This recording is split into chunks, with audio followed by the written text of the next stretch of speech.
শুভ সন্ধ্যা প্রিয় দর্শক শ্রোতা। আমি মোহাম্মদ আমানুল্লাহ যুক্তরাজ্যের লন্ডন থেকে নেতার মুখে মুখে অনুষ্ঠান দেখার আমন্ত্রণ জানাচ্ছি। পৃথিবীর যে যেখানে বসে এই অনুষ্ঠান দেখছেন এবং পরবর্তীতে দেখবেন তাদের সকলের প্রতি রইল আন্তরিক শুভেচ্ছা। আমাদের জন্মভূমি মাতৃভূমি কেরানীগঞ্জ হাজার বছরের পুরনো এক জনপদ। একসময় ঢাকা শহরের প্রশাসনিক কেন্দ্র ছিল আমাদের এই কেরানীগঞ্জ। মুক্তিযুদ্ধের কথা যদি আমরা বলতে যাই, মুক্তিযুদ্ধের সময় পুরো প্রায় ঢাকা শহরের অনেক লোকদেরই আশ্রয় দিয়েছিল আমাদের এই কেরানীগঞ্জবাসী। অনেক অবদান আছে আমাদের এই কেরানীগঞ্জের। আমাদের কেরানীগঞ্জে ২রা এপ্রিল যখন মুক্তিযুদ্ধ শুরু হয়, ২৫শে মার্চ এর পরেই শহরের লোকজন কেরানীগঞ্জে আশ্রয় নেয়। এরপরে ২রা এপ্রিল কেরানীগঞ্জে চালানো হয় এক বর্বর হামলা। পাকিস্তান হানাদার বাহিনী হাজার, হাজার লোককে হত্যা করে। অ্যা ২রা এপ্রিল কেরানীগঞ্জে পালিত হচ্ছে গণহত্যা দিবস। আজকে কেরানীগঞ্জের গণহত্যা আ দিবস এবং কেরানীগঞ্জের উন্নয়ন বিষয় নিয়ে আমরা আলোচনা করব এমন একজন ব্যক্তির সাথে যাকে আমার পরিচয় করে দেওয়ার মতন কিছুই নেই। উনাকে সারা বাংলাদেশ চিনেন। উনি সকলের শ্রদ্ধেয়, সর্বজন শ্রদ্ধেয় ব্যক্তি জনাব বাবু গয়েশ্বরচন্দ্র রায়। জনাব বাবু গয়েশ্বরচন্দ্র রায়, আজকের অনুষ্ঠানে আপনাকে আমন্ত্রণ জানাচ্ছি। Thank you. আপনি কেমন আছেন? আছি যতটুকু ভালো থাকা যায়। হ্যাঁ, হ্যাঁ, ধন্যবাদ দাদা। আজকে আপনি অনেক ব্যস্ত মানুষ, অনেক ব্যস্ত থাকেন। একবার আপনি বাংলাদেশের অন্যতম আ বড় একজন রাজনীতিবিদ। এত ব্যস্ততার পরেও যে আপনি আজকে এই অনুষ্ঠানে সময় করতে পেরেছেন, এজন্য আপনাকে অসংখ্য ধন্যবাদ। আপনার প্রতি কৃতজ্ঞতা প্রকাশ করছি। দাদা, যে কিছুক্ষণ আগে বললাম যে এটা মুক্তিযুদ্ধ। আ জাতির সবচেয়ে যে গর্বের জায়গা মুক্তিযুদ্ধ। মুক্তিযুদ্ধে আমরা অনেক হারিয়েছি এবং পেয়েছি একটা দেশ, একটা মানচিত্র, একটি পরিচয়। সেই মুক্তিযুদ্ধে কেরানীগঞ্জের অসামান্য অবদান। ২৫শে মার্চ পাকিস্তান হানাদার বাহিনী যখন ঢাকা শহরে হামলা করল রাত্রের অন্ধকারে, তখন ঢাকা শহরের অনেক লোকজন কেরানীগঞ্জে আশ্রয় নিয়েছিল। এবং আমি শুনেছি মুক্তিযুদ্ধের ট্রেনিং কেরানীগঞ্জ থেকেই শুরু হয়েছিল, ১ম ট্রেনিং। এবং হাজার, হাজার লোক কেরানীগঞ্জ বাসী আশ্রয় দিয়েছে এবং পাকিস্তান হানাদার বাহিনী সেই কারণেই কেরানীগঞ্জে বর্বর হামলা চালিয়েছে, হাজার, হাজার লোককে হত্যা করেছে। এত ত্যাগ কেরানীগঞ্জবাসীর। আমরা স্বাধীনতার ৫০ বছর হয়েছে, আমাদের দেশ স্বাধীন হয়েছে। কেরানীগঞ্জবাসী কি সেই প্রত্যাশা পূরণ হয়েছে? সেই প্রাপ্তি কি পেয়েছে? অশেষ ধন্যবাদ। আজকে এই অনুষ্ঠানের মধ্য দিয়ে আমার বিশ্বাস যে এই অনুষ্ঠানে কেরানীগঞ্জের অনেক লোক হয়তো ঢাকায় বসবাস করে অথবা এলাকায় বসবাস করে তারা উপস্থিত এবং তাদের সাথে কথা বলতে পারবো। এটা আমার জন্য একটা অত্যন্ত সুবর্ণ সুযোগ। সাধারণত এইভাবে এলাকার সকল লোকের সাথে কথা বলার সুযোগ হয় না নানাবিধ কারণে। আজকের দিনটা আমাদের জন্য ভালো না, অত্যন্ত মর্মবেদনা, স্বজন হারানো। তো গর্বের বিষয়টা হলো যে স্বজন হারানোর মধ্য দিয়ে যে জাতীয় অর্জন, গত শতাব্দীর শ্রেষ্ঠ অর্জন আমাদের স্বাধীনতা। আরেকটি শ্রেষ্ঠ অর্জন শতাব্দীর মাঝামাঝি, সেটা হলো ১৯৫২ সালে আমাদের মাতৃভাষার অধিকার প্রতিষ্ঠা করা। এবং পৃথিবীতে আমরা একটা গর্বিত জাতি যারা মাতৃভাষার জন্য জীবন দেয়, রক্ত দেয়, সংগ্রাম করে। আমরা আমাদের সংগ্রাম এবং আমাদের স্বজনদের রক্তের বিনিময়, জীবনের বিনিময় আমরা আমাদের ভাষার স্বাধীনতা পেয়েছি। কথা বলার স্বাধীনতা কতটুকু পেয়েছি জানি না। নিজের ভাষায় নিজের মত প্রকাশ করার পরে আমরা কি কতটুকু নিরাপদ থাকি সেটাও একটা ভাববার বিষয়। তারপরেও আমাদের শান্তি যে আমরা মাতৃভাষায় কথা বলার অধিকার প্রতিষ্ঠিত করেছি এবং এর মধ্যে আমাদের মাতৃভাষা বাংলা ভাষা আন্তর্জাতিকভাবে স্বীকৃতিও লাভ করছে, মর্যাদাও লাভ করেছে। এটাও আমাদের একটা প্রাপ্তি। স্বাধীনতার এই প্রাপ্তিতে কেরানীগঞ্জ অন্যান্য এলাকার সাধারণ মানুষ এবং তৎকালীন সময়ের যুবক যারা ছিল নানা শ্রেণী পেশার, তারা যেমনিভাবে সেই স্বাধীনতার যুদ্ধে অংশগ্রহণ করেছিল, কেরানীগঞ্জ তার পিছিয়ে ছিল না। সে ২৫ তারিখে যে গুমট অন্ধকার মধ্যরাত্রিতে পাক বাহিনীর বর্বরোচিত আক্রমণ, নৃশংসভাবে পাখির মতো গুলি করে শান্তিপ্রিয় মানুষ বা ঘুমন্ত মানুষগুলিকে লাশের স্তূপ করে রক্তের বন্যা বয়ে যায়। ২৬ তারিখ ঢাকা ছিল নিস্তব্ধ একটা কারফিউর মধ্যে। ২৭ তারিখ কারফিউ যখন ছিল না তখন মানুষের কোলাহল, যা রাস্তায় রাস্তায় হাঁটতে হাঁটতে সবাই বুড়িগঙ্গার তীরে উপস্থিত। আমি শুধু ঢাকাবাসী বলবো না, ঢাকায় বসবাসরত বাংলাদেশের বিভিন্ন অঞ্চলের মানুষ যারা তখন ঢাকায় বাস করতো, সকলেই তার জীবনের ঠিকানা অথবা নিরাপত্তা, একটু আশ্রয়ের জন্য বুড়িগঙ্গার এপারে তিল ধারণের ছিল না। নৌকার মাঝিরা ছিল অতি ব্যস্ত। একের পর এক মানুষ যাচ্ছে কেরানীগঞ্জ এবং কেরানীগঞ্জের বিভিন্ন অঞ্চলে এই অসহায় মানুষগুলাই আশ্রয় নেয় এবং অনেক ধনাঢ্য বর্ণাঢ্য শিক্ষিত নানা ধরনের মানুষই তো গেল। তাদেরকে কখনো ঘরে, কখনো ঘরের বারান্দায়, এমনকি কখনো যে ঘরে গরু ছাগল পালার জন্য সেই ঘরেও গরু ছাগল উঠানে থাকলো, সেই ঘর গোয়াল ঘরটার মধ্যে যদি কেউ একটু আশ্রয় পেয়েছে, তাতেও সে অত্যন্ত সকৃতজ্ঞ ভাবে গৃহকর্তাকে প্রতি কৃতজ্ঞতাও প্রকাশ করেছে। আজকে এই 2রা এপ্রিল, আমি সম্ভবত 1লা এপ্রিল আমার খেয়াল আছে, যেটা আমি নবাবগঞ্জ অর্থাৎ দোহার গিয়েছিলাম, জয়পাড়া গিয়েছিলাম, যে আমার কাছে একটা সূত্র ছিল যে জনাব তাজউদ্দিন আহমেদ দোহারে জয়পাড়ায় আছেন। তা আমি যে তাকে পাইনি, আমি শুনলাম যে বাড়িতে ছিলেন, তারা বললো আগের দিন ভোরবেলা পদ্মা পার হয়ে চলে গেছেন। আমাকে সেদিনই ফেরার পালা, সন্ধ্যার মধ্যে ফিরলাম বাড়িতে। এই পথে যা আসার মধ্যে দিয়ে আমাদের অনেক রাজনৈতিক নেতৃবৃন্দের সাথে রাস্তার বিভিন্ন মোড়ে দেখা হয় সৈয়দপুর গুদারাঘাটে, দেখা হয় কামেরকান্দা, ইস্পাহিনী কলেজের এই অঞ্চলে অনেকের সাথে দেখা হয়, যোগাযোগ হয়। রাজনীতিবিদরা বেশিরভাগ আশ্রয় নিয়েছিলেন কেরানীগঞ্জে, সেটা সাধারণত কলাতিয়া সাক্তার মধ্যে বেশি। জিঞ্জিরা থেকেও আশ্রয় নেয় একান্তই ঢাকার নিকটবর্তী, এবং সুবাইডা, এই যারা নাকি বুড়িগঙ্গার অপর তীরে অর্থাৎ কেরানীগঞ্জের উত্তর পারে, বুড়িগঙ্গার দক্ষিণ পারে, এই নদী পাড়ের মধ্যে লোকের সংখ্যা কম ছিল, অর্থাৎ আশ্রয়ের নেওয়ার ব্যাপারটা বেশিরভাগই চলে গেছিল গ্রামের মধ্যে, যেখানে পথ নাই, ঘাট নাই, রাস্তা নাই। তো আমাদের রাজনীতিবিদরা ম্যাক্সিমামই ছিলেন ওই অঞ্চলে, অর্থাৎ কলাতিয়া, তালপুকুর, কামেরকান্দা, সাক্তা, বাস্তা, এই অঞ্চলটার মধ্যে বেশি রাজনীতিবিদরা আশ্রয় নিয়েছিলেন। আর সাধারণ মানুষ সারা কেরানীগঞ্জ ছড়ে ছিটে ছিলেন। কেউ যারা সাভার দিয়ে গেছে, তারা হযরতপুর ওই অঞ্চলে গেছে। এই নানা এই ঘটনাটা রাত্রিবেলা যখন আমরা সেই গুলির আওয়াজ পেলাম, সাধারণত সবাই তো হতবাক, কোন দিক থেকে গুলি আসছে, কোন দিকে আসে, পাকিস্তান জানতারা, এটা তো একটা আতঙ্ক থাকি।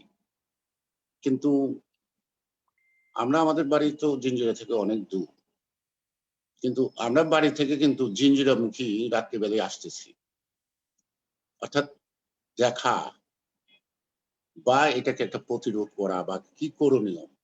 আমরা কিন্তু দক্ষিণ দিকে নিরাপদ দূরত্ব খুঁজি নাই। অনেক মানুষ কিন্তু কেরানীগঞ্জে রাত্রিবেলায় সৈয়দপুর বিভিন্ন অঞ্চল দিয়ে ধলেশ্বরী পার হয়ে বিক্রমপুরে চলে গেছেন ভোর রাত্রির দিকে, কিন্তু আমরা কেরানীগঞ্জে যারা বসবাস করছি তারা কিন্তু যাইনি। আমরা জিঞ্জিরার প্রায় কাছাকাছি চলে আসছি ভোরবেলাতে। তারপরে তো যে তাণ্ডব, যারা মারা গেছেন তার অধিকাংশই জিঞ্জিরার আদি মানুষ, অর্থাৎ স্থানীয় লোকগুলি আত্মাহুতি দিতে হয়েছে এইভাবে। আরেকটা কথা আমার মনে পড়লে সময়, যে 25-এ রাত্রিতে আমি তো ঢাকায়, 26-এও ঢাকায়, 27-এও ঢাকায়। আমি জগন্নাথ হলের ছাত্র, যেদিন কিন্তু 25 তারিখে সন্ধ্যা 8:30টার দিকে আমি হল থেকে বেরিয়ে পড়ি, সবাইকে বলে হল ত্যাগ করার কথা বলে। তা আমার বাড়ির মানুষ তখনও জানে না যে আমি বেঁচে আছি। আমি 28 তারিখে সকাল 10টায় যখন বাড়িতে পৌঁছাই, তখন বাড়ির সব লোক আমাকে দেখে অবাক, একদিকে আনন্দ, সবকিছু মিলাই আনন্দেরও যে একটা কান্না আছে সেদিন আমি উপভোগ করলাম। আমার ঠাকুরমা এক বালতি দুধ এনে আমাকে প্রথম স্নান করালো। অর্থাৎ তারা যে আমাকে পেয়েছে এটা, তো সেই অর্থে যেটা বলছি যে কেরানীগঞ্জের গোটা ৯টি মাস যুদ্ধের সময় বুক আগলিয়ে রেখেছে। যেমন মুক্তিযোদ্ধাদেরকে তেমনি ভাবে ঢাকার থেকে যারা নাকি গৃহত্যাগ করতে বাধ্য হয়েছে তাদেরকে, তারা এখান থেকেই নানা তার দেশের এলাকায় চলে যেতে পারছেন। আর প্রত্যেকটা আন্দোলন সংগ্রামে যত পরিবর্তন হয়েছে সেখানে কেরানীগঞ্জের একটা অংশগ্রহণ আছে, পার্টিসিপেশন আছে। সেই ঢাকার ভুকা মিছিল সেটা কেরানীগঞ্জের লোকই সফল করছে। এবং আজকেও যেসব রাজনৈতিক দল আছে অর্থাৎ উল্লেখযোগ্য যারা ক্ষমতায় যায় অথবা বিরোধী দলে থাকে, তাদের সবসময় সকল আন্দোলনেই কেরানীগঞ্জের একটা ব্যাপক অংশগ্রহণ থাকে। যতটা অংশগ্রহণ করে যুদ্ধে বা আন্দোলন সংগ্রামে, ততটা কোন দলের কাছে ততটা গুরুত্বপূর্ণ বা কেরানীগঞ্জের প্রতি গুরুত্ব দেওয়ার বিষয়টা কারো খুব একটা নজর আসে বলে আমার মনে হয় না। আরেকটা জিনিস হলো যে আমরা তো ঢাকার থেকে রাজনীতি করতে করতে একটা পর্যায়ে আসছি, আর কেরানীগঞ্জের থেকে রাজনীতি করা, জনগোষ্ঠীকে একসঙ্গে করা, এটা কিন্তু আরেক আলাদা একটা বিষয় থাকে। তা আমরা অধিকাংশ সময় দিনের বেলায় সারাদিন ঘুরলো, রাত্রিবেলা হয়তো এলাকায় অবস্থান করি না। আর আমাদের তো ছিল যোগাযোগ বিচ্ছিন্ন। এখন যোগাযোগ হয়েছে অনেক, কিন্তু এরকম যোগাযোগটা তো আগে ছিল না। যে কারণেই এক প্রান্তের লোক আরেক প্রান্তের লোককে চিনতে পারে না। আমার বাড়ি থেকে কলাতিয়া দূরত্ব হবে ২০ মাইল।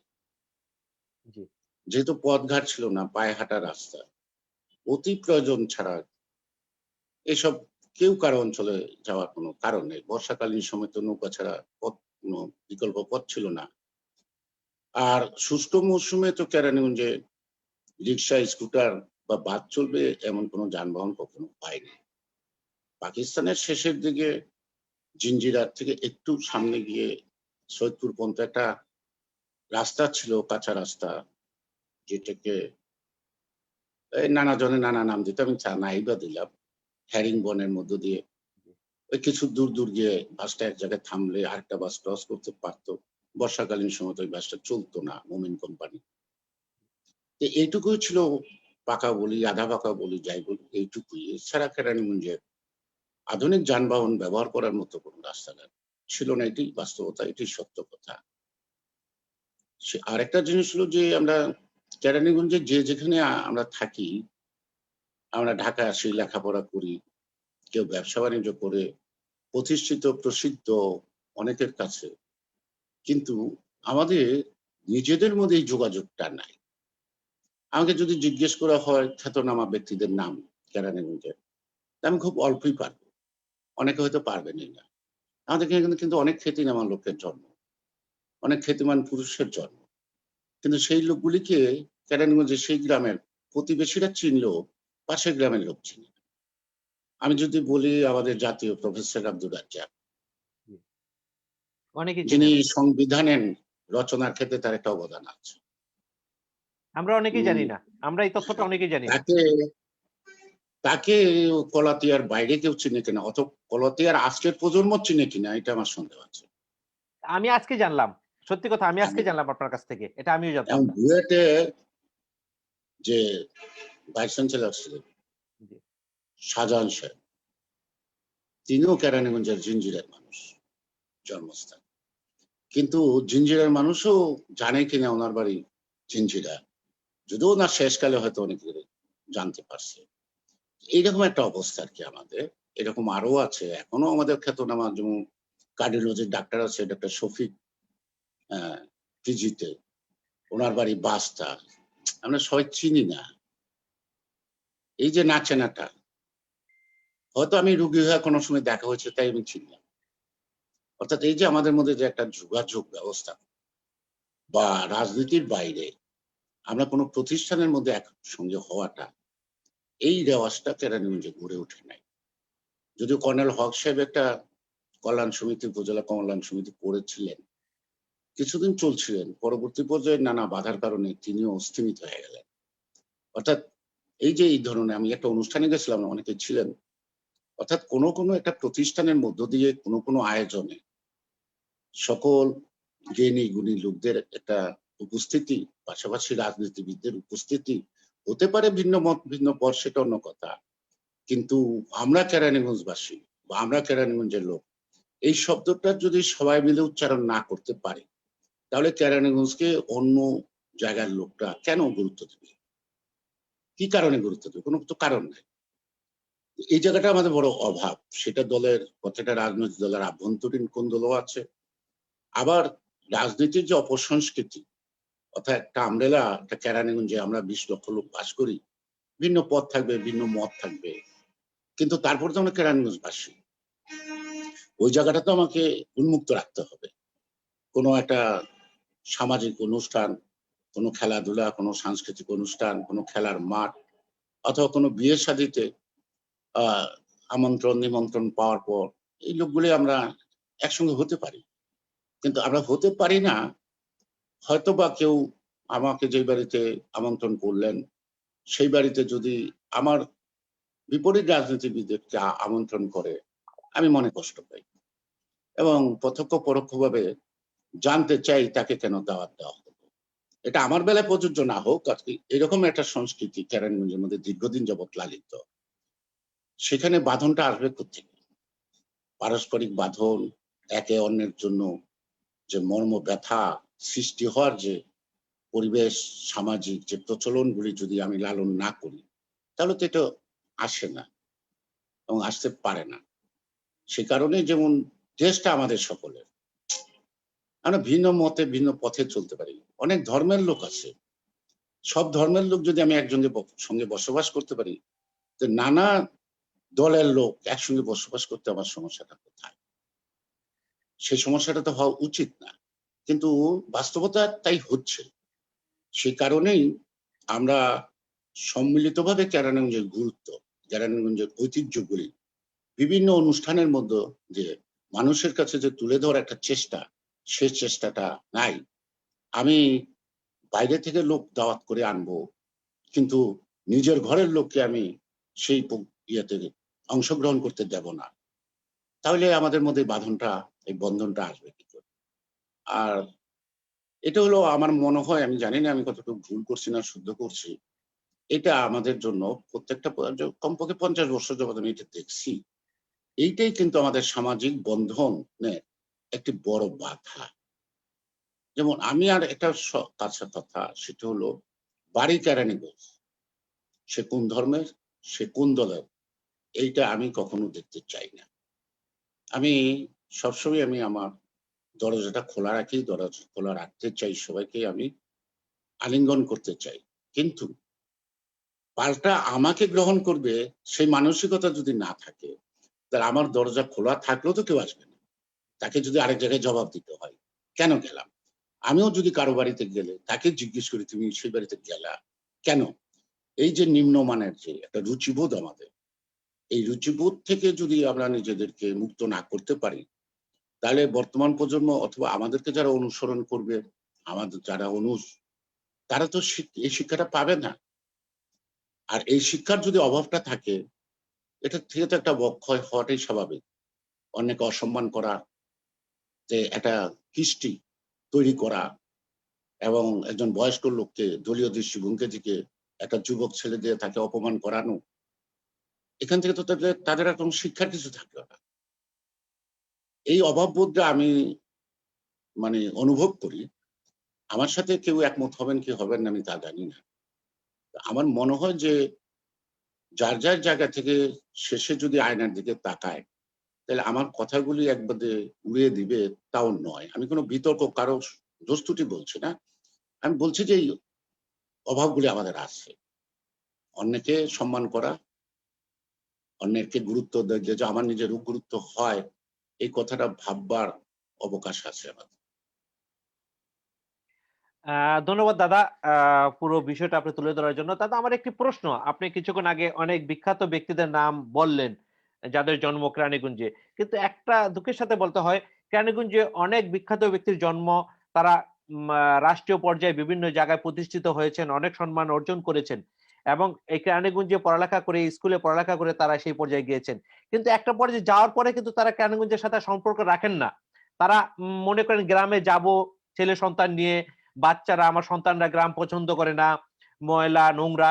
কিন্তু যেই ব্যক্তি এখানে পড়ালেখা করে দেশের সর্বোচ্চ পর্যায়ে গেলেন, তিনি কেন সেখানে তার বসবাসের জন্য নিরাপদ মনে করেন না? যে স্কুলে পড়ালেখা করে উনি এত বড় চাকরি পেলেন, এত বড় প্রতিষ্ঠিত হলেন, তিনি কেন তার সন্তানদের জন্য সেই এলাকার স্কুলগুলোকে নিরাপদ বা কে সঠিক মনে করেন না? এটা একটা বিশাল বড় প্রশ্ন। কে কে কে এটা আমি সার্বিকভাবে বলছি। যারা কেরানীগঞ্জের অনেক হাজার, হাজার লোক আছেন তারা আ শি অ্যা যখন উচ্চশিক্ষিত হন, ভালো চাকরি করেন তারা আর গ্রামে আসতে চান না। তারা শহরে তার সন্তানদের নিয়ে বসবাস করেন। এটা কিন্তু বিশাল একটা বা- গ্যাপ কেরানীগঞ্জবাসীর জন্য। এখানে একটা বিষয় আছে, যে মাটি থেকে আসে জি, তার মাটির টান থাকে, আবার তাকে মাটিও কিন্তু টানতে হয়। জি। তার মধ্যে তাকে যেন মাটি টানতে হয় সেটাই। তাকেও টানতে হয়। তার মধ্যে যেন অনুপ্রেরণাটা থাকে যে জি, আমার মাটি আমাকে ডাকছে, আমাকে যেতে হবে। ঢাকা ন্যাশনাল মেডিকেল ইনস্টিটিউটের প্রতিষ্ঠাতা ১৫০ বছর আগে জি, ডক্টর ভোজেন্দ্রনাথ গুহ, তিনি আইসিএস এফআরসিএস ডাক্তার ছিলেন সেই সময়। তার বাড়িটা হলো তেঘুরিয়া। জি, এই যে উনি একজন স্বনামধন্য ব্যক্তি ছিলেন, এবং প্রমোদ চৌধুরী বাগর জি, প্রায় ১৫০ বছর আগে তিনি একজন ব্যারিস্টার ছিলেন। যিনি রেঙ্গুনে প্র্যাকটিস করতেন। তারপরে আরেকজন সে ব্যারিস্টার লক্ষ্মীনারায়ণ ঘোষ। এগুলো কিন্তু আমার বাপ দাদার জন্মের আগে তারা। জি, জি, ১৫০। এই যে শিক্ষায় যে অগ্রগতিটা ছিল, জি, পরে কিন্তু এই অগ্রগতিটা কিন্তু আমরা ধরে রাখতে পারি না। কারণ যে ভৌগোলিক মানে এই যে রাষ্ট্রের গঠন, ভারত, পাকিস্তান, বাংলাদেশ, এই কারণেও তো অনেককে ভিটা বাড়ি ছাড়তে হয়েছে, দূর দেশে যেতে হচ্ছে।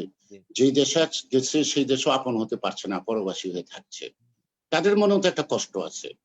এরকম আমি অনেক নাম বলতে পারবো পুরানা দিনের লোকের কথা, যে যাদের আ হয়তো বৃদ্ধকালে দেখা হয়েছে অথবা তাদের সন্তানদের সাথে দেখা হয়েছে। তাদের মধ্যে কিন্তু এই আকুতিটা আছে, দেশের মাটি। এখন আমরা যারা আছি, আমার দেশের মাটির প্রতি কি আমার কি টান নাই? আছে। কিন্তু আমার মাটি আমাকে নিরাপত্তা দিচ্ছে না।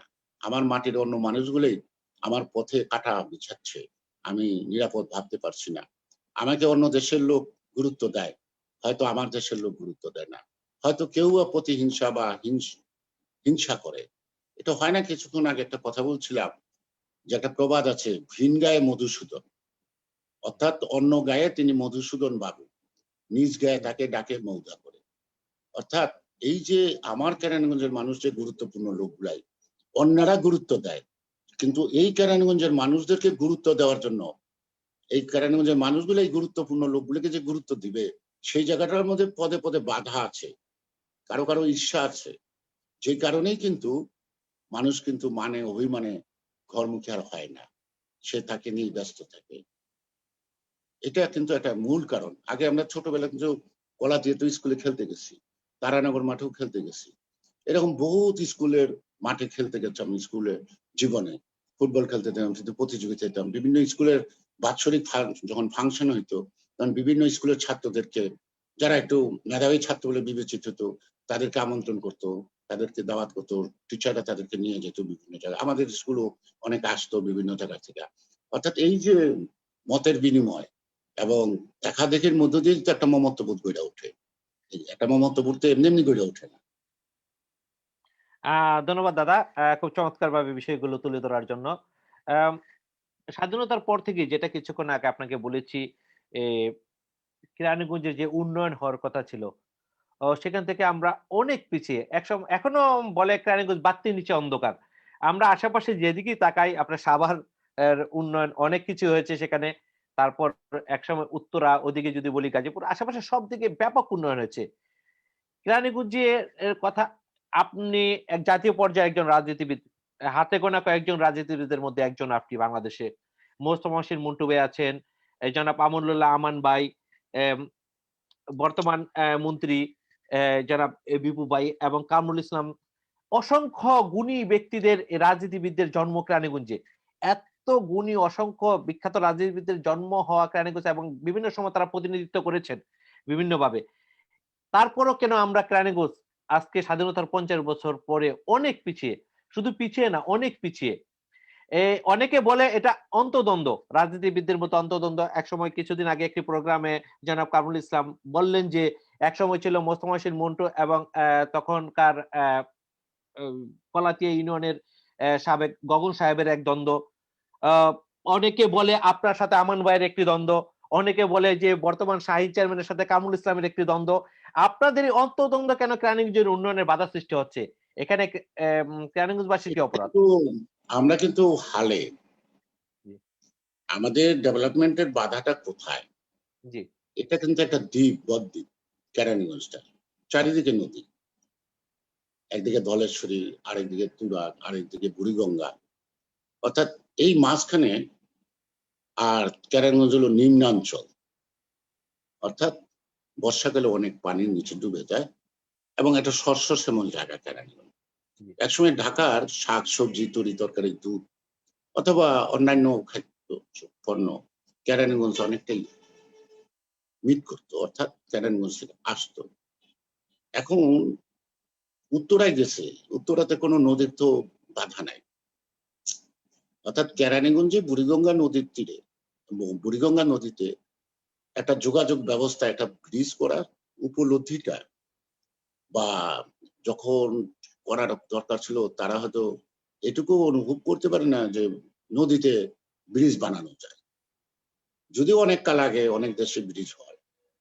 তো এখন যখন নাকি প্রেসিডেন্ট জিয়াউর রহমান এই ঢাকার সাথে অর্থাৎ জিঞ্জিরা বা এই যে একটা সেতু বন্ধন করার জন্য তিনি ভিত্তিপ্রস্তর স্থাপন করলো এই বাবুর বাজার এখানে ব্রিজ করার জন্য। জি, তো জিয়াউর রহমানের অন্তর্ধান বা তার যে নিষ্ঠুর ভাবে তার মৃত্যু পরবর্তী পর্যায়ে হোসেন মোহাম্মদ এরশাদ আসলেন। তিনি হাইওয়ে কানেকশন এসে ব্রিজটা নিয়ে গেলেন গা হাসনাবাদ। হাসনাবাদ ব্রিজটা হয়েছে কেরানীগঞ্জের মানুষ উপকৃত হয় না আমি তা বলছি না।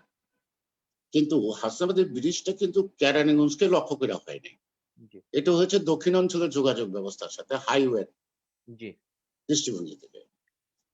পরবর্তী পর্যায়ে ১৯৮৫ সালে ৫ই নভেম্বর আমাদের সাবেক প্রধানমন্ত্রী বিএনপি চেয়ারপারসন বেগম খালেদা জিয়া কেরানীগঞ্জ যাবেন। তা আমার কাছে একটা মনে হলো যে এটা একটা প্রতিবাদ করা দরকার যে ব্রিজটা এখান থেকে না করার উদ্যোগটা। তখন আমরা রশিদ সাহেব ছিল বাস ব্যবসায়ী। তিনি বিএনপি করতেন। আমরা বাবুর বাজার থেকে ওপার পর্যন্ত এখন যে গুলশান সিনেমাটা জি, এটাকে মুলি বাঁশের চালি দিয়ে একটা ব্রিজ বানিয়ে ফেললাম। এবং খালেদা জিয়া যখন পায়ে হেঁটে ব্রিজটা অতিক্রম করলেন, ওপার গেলেন এবং তার সাথে ঢাকা শহরে অনেক মানুষ গেলেন। ওটা একটা দেখার মতো দৃশ্য। আ অর্থের অভাবে হয়তো তখন ভিডিওটা করা সম্ভব হয়নি। জি, কিন্তু এটা একটা ঐতিহাসিক ঘটনা যে বুড়িগঙ্গার উপরে বাঁশের ব্রিজ দিয়ে বেগম খালেদা জিয়া পায়ে হেঁটে মিছিল নিয়ে ওপার গেলেন। যাই হোক 91 এ সরকার আসলো। আমাকে ম্যাডাম বলল যে, "তুমি ঘোষণা দিয়ে আসো, ওই ব্রিজ আমরা শুরু করব।" আমি ঘোষণা দিয়ে আসলাম কিন্তু ব্রিজের ভিত্তিপ্রস্তর স্থাপন যেদিন তিনি করলেন, সেদিন আমি অনুপস্থিত। এবং যাই হোক যে কারণেই অনুপস্থিত হোক আমাকে অনুপস্থিত থাকতে হয়েছে।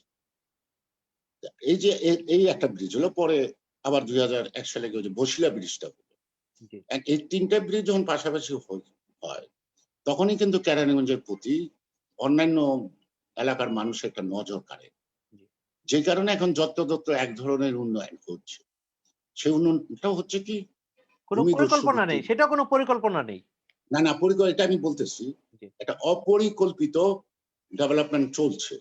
জি, এই অপরিকল্পিত ডেভেলপমেন্টটা আগামী দিনগুলিতে বসবাস করতে যেন অনুপযুক্ত জায়গা বলে বিবেচিত হবে। এখন আমাকে বুঝতে হবে যে ওদিকে পদ্মা সেতু, ঢাকা মহাবড় হাইওয়ে আর এখন যেহেতু শহরটা দক্ষিণমুখী টেনডেন্সিটা আসছে। এখন আগে পরে দোষারোপ না করে আমি বলব, এই মুহূর্ত থেকে যদি একটা মাস্টার প্ল্যান এর মধ্যে না আনা যায়, তাহলে যে ধরনের ডেভেলপমেন্ট হচ্ছে, যে ডেভেলপমেন্টটা একসময়ে এফোর্ড করার ক্ষমতা ওখানকার বসবাসকারী লোকের থাকবে না। অর্থাৎ এমন একটা অবস্থা হবে যে চলাচল করা। যে সে কারণে হলো যে আগাগোড়াই কেরানীগঞ্জের ডেভেলপমেন্ট ওয়ার্ডটা অপরিকল্পিত। যখন যার ক্ষমতা আছে সে তার বাড়ির সামনে দিয়ে একটা সরু রাস্তা করলো, হয়ে গেল, ডেভেলপমেন্ট হয়ে গেল। কিন্তু অপরিকল্পিত ডেভেলপমেন্ট যে কতটা মানে সমস্যা হবে, হবে। আমি যদি জিঞ্জিরার যে জনঅধিক্ষ মানে অতিমাত্রার জনবসতি, সেখানে অনেক লোকের ক্যাপাসিটি আছে একটা গাড়ি কেনার, তার ছেলেদেরকে স্কুলে পড়ানোর জন্য একটা গাড়ি ঢাকায় আনার। কিন্তু গাড়িটা রাখার জায়গা নাই। বা তার বাড়িতে যে গাড়িটাতে ঢুকবে সেই জায়গাটাও নাই। এবং জিঞ্জিরাতে অনেক গলি আছে যেটা শাঁখারীবাজারকে হার মানায়। একটা মরদেহ কোলে করে ঘর থেকে বের করে রাস্তায় আনতে হয়। এবং ২ জন পাশাপাশি হাঁটার মতো রাস্তা খুব কম আছে। আমি যদি সেই চুনকুটিয়া কালীগঞ্জের কথা বলি, সেখানে একদিকে গার্মেন্টস, আরেকদিকে ওয়াশিং ফ্যাক্টরি, আরেকদিকে মার্কেট, আরেকদিকে বসবাস। এই ৩ টা গুরুত্বপূর্ণ জিনিস একসঙ্গে বসবাস করতে পারে না। এবং দিনের বেলায় পদ্মা হাঁটার কোনো জায়গা নেই। একটা গাড়ি, রিক্সা ১টা ২টা রিক্সা পাশাপাশি চলতে পারে না। অথচ লক্ষ লক্ষ লোকের বসবাস হচ্ছে। এটার কারণটা কি? এই যে অপরিকল্পিতভাবে, অর্থাৎ এই যে without having any permission from the কি কয় ইঞ্জিনিয়ার, থানা ইঞ্জিনিয়ারদের থেকে বা রাজুকের মতো যে একটা বিল্ডিং বানানোর যে কতগুলো বিল্ডিং কোড আছে, কতগুলো সিস্টেম আছে, কতটুকু জায়গার মধ্যে কতটুকু করব। এই সিস্টেম গুলি কেউ বদার করছে না জি, বা কোনো তদারকিও নাই। আবার আরেকটা জিনিস আছে, সুয়েরেজ লাইন নাই, বিল্ডিং হচ্ছে। জি, প্রত্যেক বাড়িতে একটা করে সেফটি ট্যাঙ্কি আছে যেখানে মলমূত্রটা জমা হচ্ছে। জি, এগুলির থেকে এই মলমূত্র থেকে তো এক ধরনের গ্যাস তৈরি হয়। জি। কোন সময় ব্লাস্ট হয়ে কোন বিল্ডিং ভাঙে তারও কোনো নাই। তারপরে প্রত্যেকটা বাড়ির মধ্যে একটা আছে, এই পানির ডিপ টিউবওয়েল উঠানো। আছে। ডিপ টিউবওয়েল আছে। জি, টিউবওয়েল। অর্থাৎ ইন্ডিভিজুয়ালি প্রত্যেকটা বাড়ি থেকে প্রত্যেকটা বাড়িতে পানি উঠতেছে। জি, তাহলে এই যে পানির লেয়ারটা নিচে নামবে, জি, লেয়ারটা পানির নিচে যখন নামবে, তখন মাটির যে অবস্থানটাও নরম হয়, দুর্বল হয়ে যাবে। জি। তখন বিল্ডিং এ ধস নামতে পারে। অর্থাৎ এখন তো এই এবং দেখছি পানির আমরা মাঝে, ব্যবস্থা, মাঝে বিল্ডিং পড়ছে। কেরানীগঞ্জে মাঝে, মাঝে তারপরে বিল্ডিং পড়ছে। জি, তারপরে এই যে গ্যাস লাইন, এখন তো আর গ্যাস লাইনের কথা বললে লাভ নেই, আর গ্যাস লাইন হবেও না। যেমন এই যে গ্যাসের কথাটাই বলছি। জি, বরিশুর মাঠে সুনীল গুপ্ত গেলেন ৮১ সালে। সেখানে বরিশুর মাঠ থেকে এই যে একটু আগে যার নাম শুনলাম যে হাবিবুল্লাহ বাবু, জি, ওই ওদের মাঠে। ওখান থেকে ছেলেপেলেরা একটা চার্ট অফ ডিমান্ড দিল, গ্যাস চাই। তা আমি আকাশ থেকে বললাম, এখানে গ্যাস আসবে বুড়িগঙ্গা নদী কি করে? তো সুনীল দা আমাকে বলল, তুমি কাগজটা নিয়ে নাও। এবং পরের দিন তারা অফিসে ডাকলো এবং এটা প্রসেস হলো। শেষ পর্যন্ত বিচারপতি আবদার সত্তার রাষ্ট্রপতি তিনি স্যাংশন দিলেন, টেন্ডারও হলো। কিন্তু উনি ক্ষমতাচ্যুত হওয়ার পর সেটা গড়াইল না। তখন শাহাবুদ্দিন কুন্ডা ইউনিয়নের চেয়ারম্যান, ওনার সাথে আবার যোগাযোগ মন্ত্রী এম এ খান, মাহবুব আলী খানের সাথে খুব ভালো সম্পর্ক। তো শাহাবুদ্দিন আবার মাহবুব আলী খানকে দিয়া এই গ্যাস লাইনটা পাগলা থেকে ওপার নিলেন পান্না। সেই এটা গ্যাস কত লাইনটা সালে? এটা কত সালে? ৮২, 82 তে? এটা বলি কোথায় ৮৪, 84 ৮৫। জি, জি, জি, কিন্তু এই যে গ্যাস লাইনটা কিন্তু ২০ মাইল দূরে চলে গেল কলাইতে হইয়া হযরতপুরে। জি। কিন্তু গ্যাস লাইনটা যেখান দিয়ে আসলো, সেখানকার আমরা কুন্ডার লোক কিন্তু ৮০% লোক এখনো জ্ঞান পাইনি এবং পাবো না। এটা তো পরিষ্কার। তেঘুরা ইউনিয়ন নো, বাসাই ইউনিয়ন নো, দুধপুর ইউনিয়ন নো। সাতটার একটা অঞ্চল দিয়ে হয়তো কিছু গ্যাস জি, পাইছে। খলামুড়ার আশেপাশে যেগুলো। জি, হ্যাঁ, অর্থাৎ নদীর পার দিয়ে গ্যাসটা চলে গেল। জি, তাহলে এই যে গ্যাসেরটা পাওয়ার যে অবদান, এই যে আমরা যে চেষ্টা করলাম গ্যাসটা গেল। হ্যাঁ, কৃতিত্ব নিতে চাই না। কিন্তু আমাদের এই অঞ্চলগুলোতে কোনো অপরাধ করে নাই। যে তাদের এখান থেকে গ্যাস দিতে, দিতে না যেয়ে সরাসরি গ্যাস লাইনটা চলে। এখন বিদ্যুৎ প্রতিমন্ত্রী নসরুল হামিদ বিপু, মানুষের তার উপর ক্ষোভ আছে। কিন্তু তার তো কোনো ক্ষমতা নাই এখন গ্যাস লাইন দেওয়ার। জি। গ্যাসের অপ্রতুলতা, তারপরে পাইপলাইনে গ্যাস দেওয়াটা ফিজিবল না, ইকোনমিক্যালি রাষ্ট্রের ক্ষতি হয়, নানাবিধ আছে। তো সেই কারণে এখন তো সে ইচ্ছা করলেই সে একটা গ্রামে গ্যাস দিতে পারতেছে না। জি, ঠিক কি না? জি, জি, তো এই যে এই ধরনের তো একটা রাজনৈতিক অথবা দূরদর্শিতার অভাব, জনগোষ্ঠী যে সবাই আমার সে কথাটা ভাবনার অভাব। শুধু আমি আমার বাড়ির পাশের লোকগুলোই ভালো থাকলেই যে ভালো থাকা হয় না, এইখানে এই ভাবনাটাও আমাদের মধ্যে কম আছে। সে কারণেই এই অপরিকল্পিত যেমন আমাদের আরেকটা কথা আছে। তেঘুরিয়া হাই স্কুল 1856 সালে ১৬৪ বৎসর। এই স্কুলটির পরপর ৩ জন হেডমাস্টার ব্রিটিশ অর্থাৎ ইউরোপিয়ান সাহেব। জি। এই স্কুলটা আজও কলেজ হয়নি, আজও হয়নি। 1856 সালে ঢাকা বোর্ডের মধ্যে যখন প্রথম 4টে স্কুলের মধ্যে একটা প্রথম মুসলিম high, collegiate, Pogose and Teguria high school. কিন্তু তেগুড়িয়া হাই স্কুলটা কিন্তু আজও সরকারি সেই রকম পৃষ্ঠপোষকতা পায়নি, একটা কলেজ হতে পারে নাই। এই তেগুড়িয়াতে শুধু একটা স্কুল নয়, একটা 18 শয্যা বিশিষ্ট একটা হসপিটালও ছিল তখন, এবং একটা পোস্ট অফিসও ছিল। হসপিটালটা হয়ে গেছে এখন চ্যারিটেবল ডিসপেন্সারি। ওই 18 বেডের খবর নাই, জায়গা কে কোনখানটা নিয়ে গেছে তারও কোনো হিসাব নাই। এই যে অপরিকল্পিত যে আমাদের যে ব্যবস্থাগুলি হচ্ছে, ভালো খেলার মাঠ অভাব, ঠিক আছে। এই তেগুড়িয়ার বেড়ার বাড়ি ভোলানাথ দত্ত 1942 সম্ভবত মোহনবাগানের ক্যাপ্টেন, এবং তিনি এই বিটির মাঠে প্রথম ইস্ট বেঙ্গল মোহনবাগানের চ্যারিটি ফুটবল ম্যাচ খেলেন এই জায়গায়। কেরানীগঞ্জে? তার মানে তো আগে থেকেই গুরুত্বপূর্ণ ছিলাম। জি। কালে কালে কালে কালে আমাদের গুরুত্ব নিম্নমুখী হয়ে গেছে। অর্থাৎ আমরা কেউ কাউকে সম্মান করতে চাইনি, কারো কারো প্রয়োজনীয়তাটা অনুভব করতে অনুভব চাই করি। না। এটা হচ্ছে আমাদের বড় সমস্যা। সুতরাং গ্যাসের কথা বললাম, বিদ্যুৎ তো আগে গেছে, বিদ্যুৎ তো হয়তো আঁকাবাঁকা থেকে সোজা করা যায়, কিন্তু যেই সংকুচিত রাস্তা 300 ফুটের হাইওয়ে হাসনাবাদ থেকে আব্দুল্লাহপুর বহরবিটি হয়ে মাহাব গেলেন, এই রাস্তাটা তো ব্যবহার করবে দক্ষিণাঞ্চলের লোক।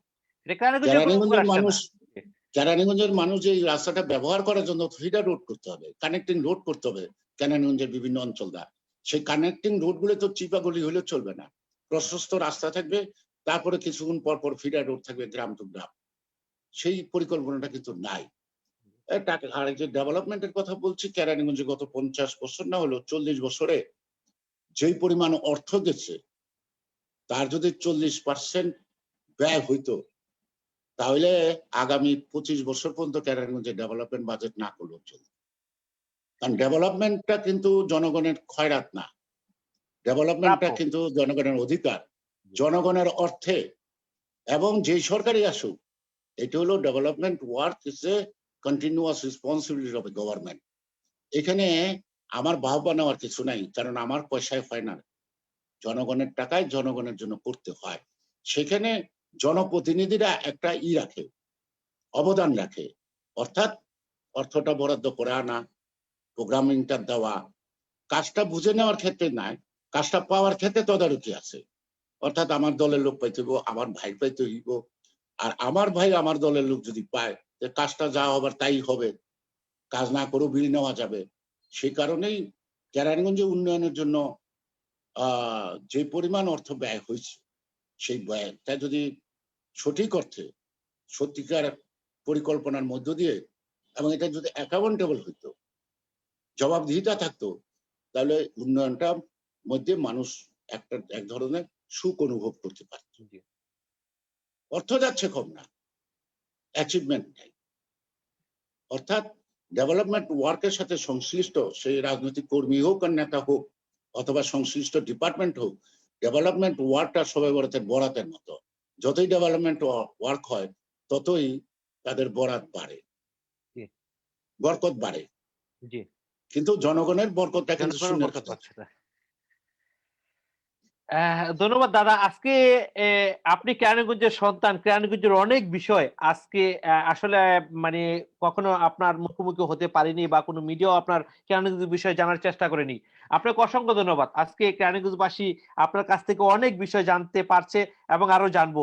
আমার কাছে অসংখ্য প্রশ্ন আছে, যখন সবাই জানলো যে আপনি লাইভে আসছেন, অনেক লোক অনেক প্রশ্ন পাঠিয়েছে আপনাকে অনেক বিষয়ে প্রশ্ন করতে। তো আমার যতটুকু সম্ভব সময়ের স্বল্পতা আছে, আমি চেষ্টা করব প্রশ্নগুলো আপনার কাছে তুলে ধরতে। আমাদের এখানে আজকে লাইভে আসার কথা ছিল জনাব আব্দুল জলিল ভুইয়া সাহেব। উনি করোনা পজিটিভ গতকালকে। সবাই ওনার জন্য দোয়া করবেন। উনি যেন দ্রুত হ্যাঁ, সুস্থ অবশ্যই হয়ে, দোয়া করি। ও আমার খুব স্নেহের ছোট আর ভাই। আসার কথা ছিল, আসতে পারেনি। আবার উনি যখন সুস্থ হন, আমরা অবশ্যই কোন এক সময় ওনাকে হাজির করব। আমাদের মাঝে দুইজন দর্শক আছেন প্রশ্ন করার জন্য। একজন আছেন জার্মান থেকে, উনি কেরানীগঞ্জের জিঞ্জিরা সন্তান, জনাব হাবিব বাবুল ভাই। ওনাকে আমি এড করছি স্ক্রিনে, উনি একটি প্রশ্ন করবেন। আরেকজন আছেন জনাব হারুনুর রশিদ, উনি এই কুন্ডা ইউনিয়নের ব্রাহ্মণগাঁও গ্রামের সন্তান। রাইফেল স্কুলের অধ্যাপনা করেন। এই দুইজন আছেন ও প্রশ্ন করবেন। কেরানীগঞ্জ বিষয়ী প্রশ্ন। আমি ওনাদেরকে এড করছি, বাউল ভাইকে এড করছি। বাবুল ভাই আপনি কি শুনতে পাচ্ছেন? বাউল ভাই আপনি কি শুনছেন? জি, আপনি শুনতে পাচ্ছেন? জি, জি, জি শুনতে পাচ্ছি। জি বাউল ভাই আপনাকে অসংখ্য ধন্যবাদ। আজকে লাইভে এসে প্রশ্ন করবেন বলে। আপনি যদি আমাদের অতিথি জনাব বাবু গয়েশ্বরচন্দ্র রায় আছেন, আপনি প্রশ্ন করতে পারেন। প্রথমে দাদাকে প্রণাম জানাচ্ছি এবং শুভেচ্ছা জানাচ্ছি। অনেকদিন পরে ভিডিওতে দেখলাম। তাই তোমার একদম ভালো করে দেখছি বড় ইয়েতে। অনেকদিন পর দেখা আপনার সাথে। কেমন আছেন আপনি? আছি, তুমি ভালো আছো? আছি মোটামুটি আর কি। হ্যাঁ, চলছে করোনার অনেক দাপট চলছে, এখানে বাসায় থাকি। হ্যাঁ, মোটামুটি আছি আর কি। আমি কথাগুলো শুনছিলাম, অনেকের কথা দাদা বললেন যে অনেক অজানা জিনিস জানলাম বাবুল ভাই আমরা দাদা আর কাছ থেকে অনেক কিছু অজানা বিষয়গুলো কেরানীগঞ্জবাসী জানতে পারছে। সেটাই। হ্যাঁ, আমি আরেকটু যুক্ত করবো দাদার সাথে। আরো কিছু লোক কেরানীগঞ্জের খুব বিখ্যাত লোক ছিল। দাদা হয়তো জানেন, হয়তো উল্লেখ করেননি। আমি প্রথম পররাষ্ট্র সচিব বাংলাদেশের এনায়েত করি, উনি ইঞ্জিনিয়ার ছিলেন ফার্স্ট স্বাধীনতার পরে। তারপরে ছায়া নোটের যে ফাউন্ডার ওয়াহিদুল্লাহ, উনিও ওই হজরত দিকে ছিলেন, উনিও ছিলেন বিজয় সাংবাদিক। হ্যাঁ, তারপর নির্বাচন করছিলেন, মার্চমার্কা নির্বাচন করেছিল 73-তে স্বাতন্ত্র। তারপরে ইন্ডিয়ার সোশ্যালিস্ট ইউনিট সেন্টার এসইউসিআই যে ফাউন্ডার শিবদাস ঘোষ, উনিও কেরানীগঞ্জে ছিলেন। তারপর সমর গুহ আমাদের কারেন্ট স্কুলে পড়তেন। হ্যাঁ, এরকম এই ভারতীয় পার্লামেন্টের লোকসভার মেম্বার ছিলেন। অনেকেই ছিলেন, আপনারা ছিলেন, দাদা আপনি ছিলেন, সাইফুল ভাই ছিলেন, হামিদ রহমান ছিলেন, অনেকেই অনেক খ্যাতিমান ব্যক্তি জন্মগ্রহণ করছে। এবং ঢাকার খুব কাছাকাছি কেরানীগঞ্জ। এবং ব্রিজের কথা যে বলছে, উল্লেখ করলেন যে ব্রিজের এটা দেখছি আমি ওই ছোটবেলায় সাইফুল ভাই আপনি সবাই মিলে আলোচনা করতেন যে ব্রিজের কথা, সেই সময় যখন ছাত্র আপনারা। বাবুল ভাই আমাকে ক্ষমা করবেন, আপনার মাইক্রোফোনটা একটু চেক করবেন, একটা আলাদা সাউন্ড আসতেছে। আচ্ছা, আমি তাহলে কি করে নিচ্ছি, নরমাল একটু সমস্যা দিচ্ছে, সাউন্ডটা সমস্যা দিচ্ছে। জি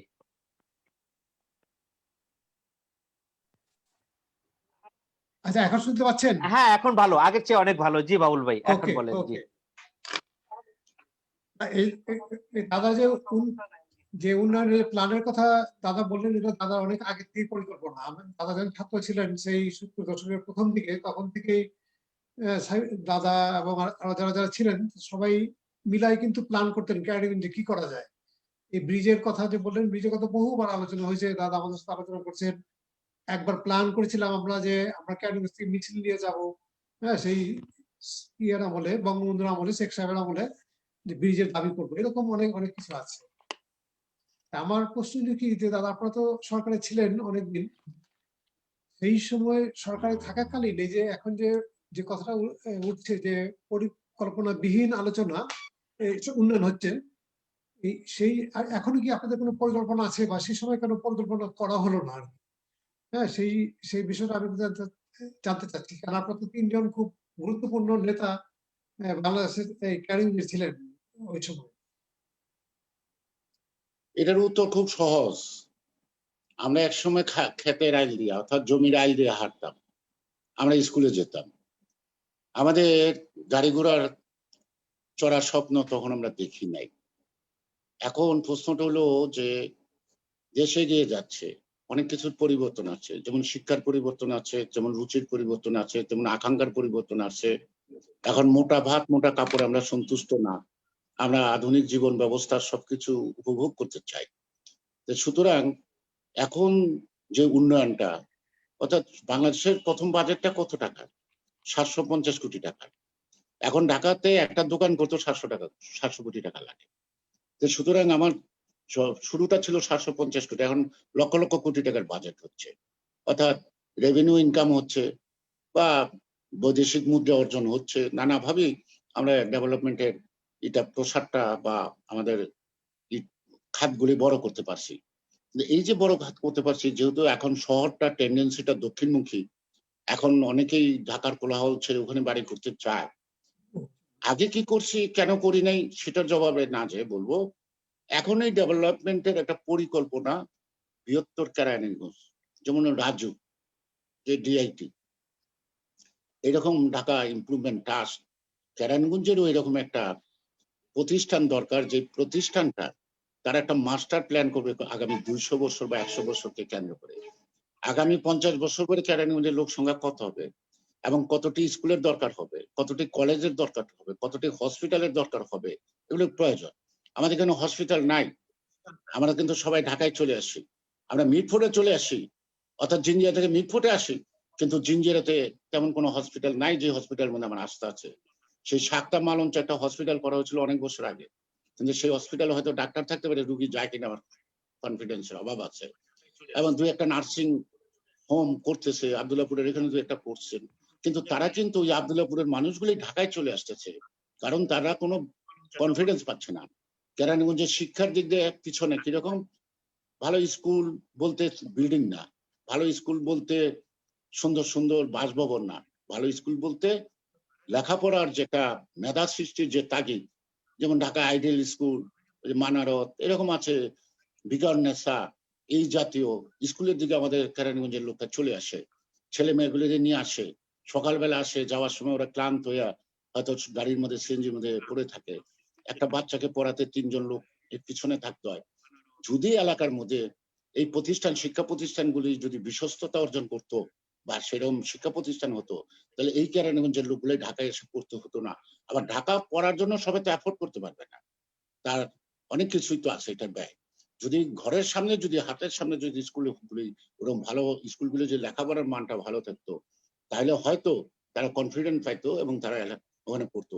আমাদের ঢাকায় আসতে পারি না, যেমন স্কুল ছিল তেমন স্কুলে লেখাপড়া করছি, কিন্তু এখন তো ছেলেরা ইন্টারনেটে, তারপরে বিভিন্ন প্রযুক্তির মাধ্যমে সারা বিশ্বটাকে দেখছে, সে তো বিশ্বটার মতো নিজেকে তৈরি করতে চায়।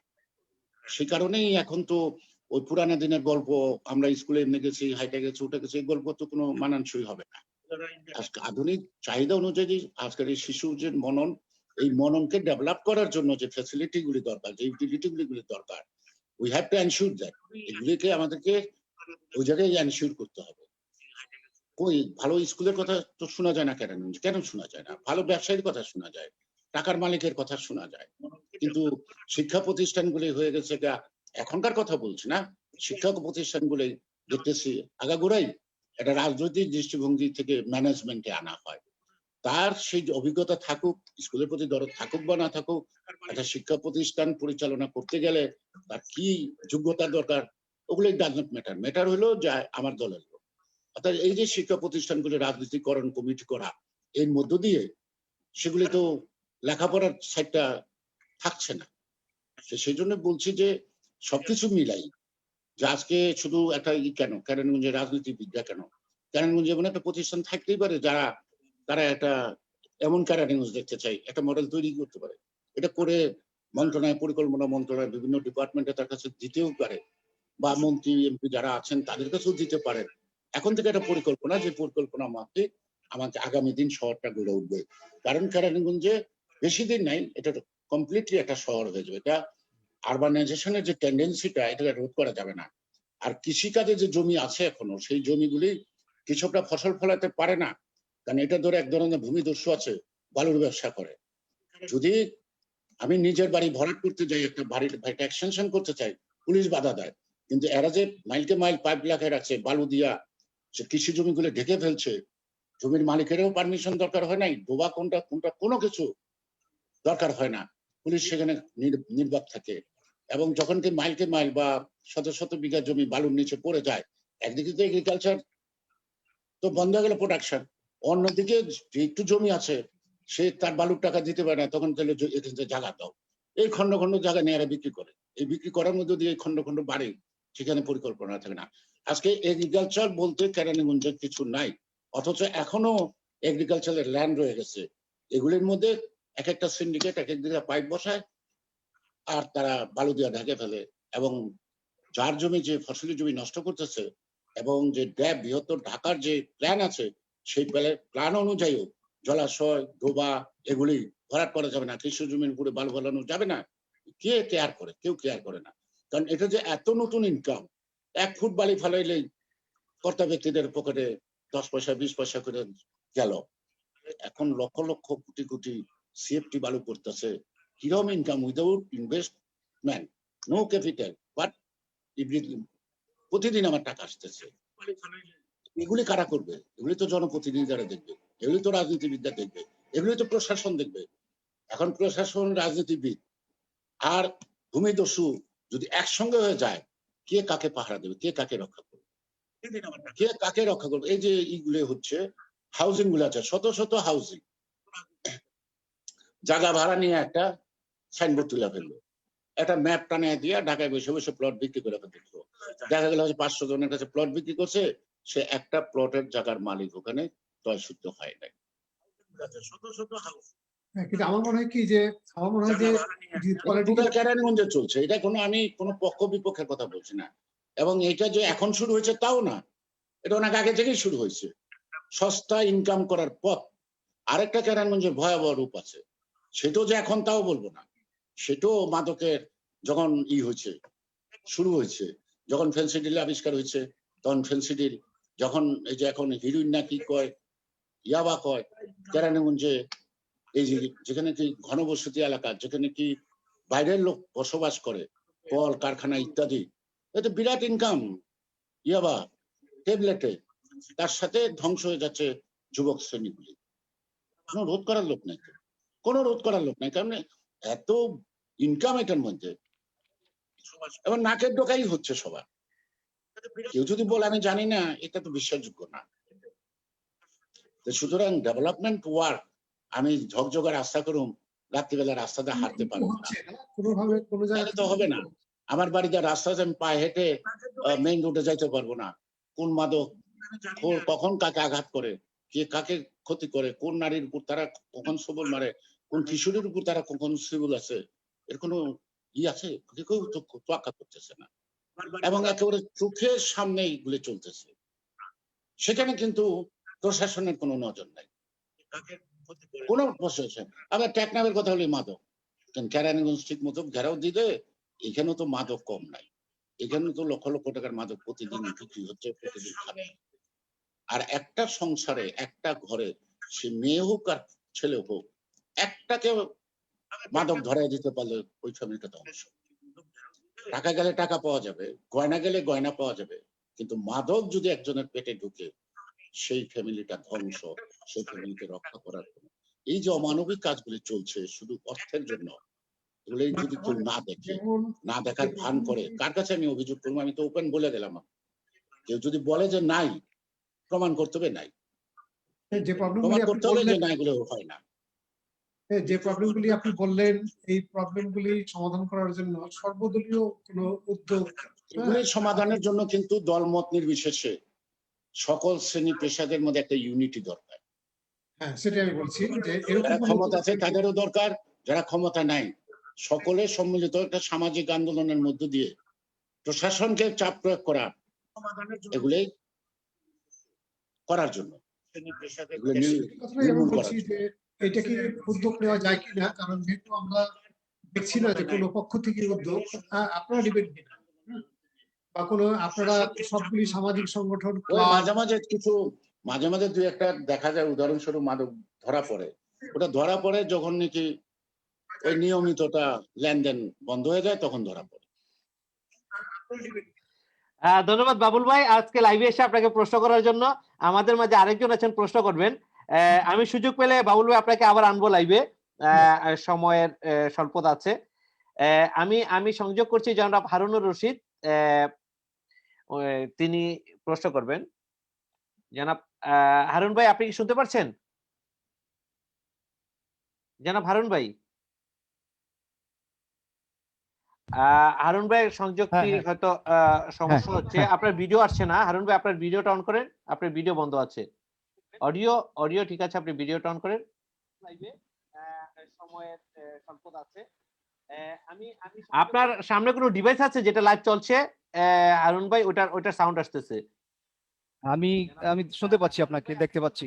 হ্যাঁ, আমি শুনতে পাচ্ছি, দেখতে পাচ্ছি। জি জি জি, কিন্তু আপনার আশেপাশে কোনো ডিভাইস আছে সেখানে লাইভটা চলতেছে, এই জন্য ডাবল সাউন্ড আসতেছে। আপনার আশেপাশে কোনো মোবাইল ফোন বা কিছু আছে যেখানে লাইভটা চলছে, আপনি যদি কাইন্ডলি সেটা বন্ধ করেন।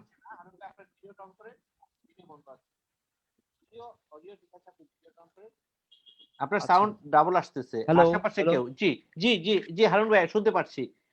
জি আচ্ছা, আচ্ছা। জি। এখন কি শুনতে পাচ্ছেন? হ্যাঁ, হ্যাঁ। জি, ধন্যবাদ জনাব হারুন ভাই। আজকে লাইভে আসার জন্য এবং আমাদের অতিথি আছেন। অ্যা মানে সরাসরি আছেন। আপনি অবশ্যই এই প্রশ্নগুলো কোন জাতীয় বিষয় নিয়ে আলাপ করব না। আজকে আমরা আলাপ করব কেরানীগঞ্জ বিষয় নিয়ে, কেরানীগঞ্জের উন্নয়ন বিষয়। এই বিষয়ে আপনি দাদাকে প্রশ্ন করতে পারেন। জি, আসসালামু আলাইকুম। ১ম এ আমি আমান ভাইকে ধন্যবাদ জানাচ্ছি আমাকে জয়েন করার সুযোগ দেওয়ার জন্য, এবং গয়েশ্বর দাদাকে আমি সালাম জানাচ্ছি। আসসালামু আলাইকুম। তো দাদা, আমি আমার নাম হারুনুর রশিদ। আমার বাড়ি হলো কুন্ডা ইউনিয়নের ধলেশ্বরী নদীর পাড়ে, ধলেশ্বরী এবং বুড়িগঙ্গা নদীর পাড়ে ব্রাহ্মণগাঁও গ্রাম। তো আমি ছোটবেলায় ওখানে পড়াশোনা করেছি এবং তারপরে ঢাকায় এসে একটা কলেজে অধ্যাপনা করি। তো সেই সুবাদে ঢাকায় থাকি, যাওয়া হয় না এলাকায়।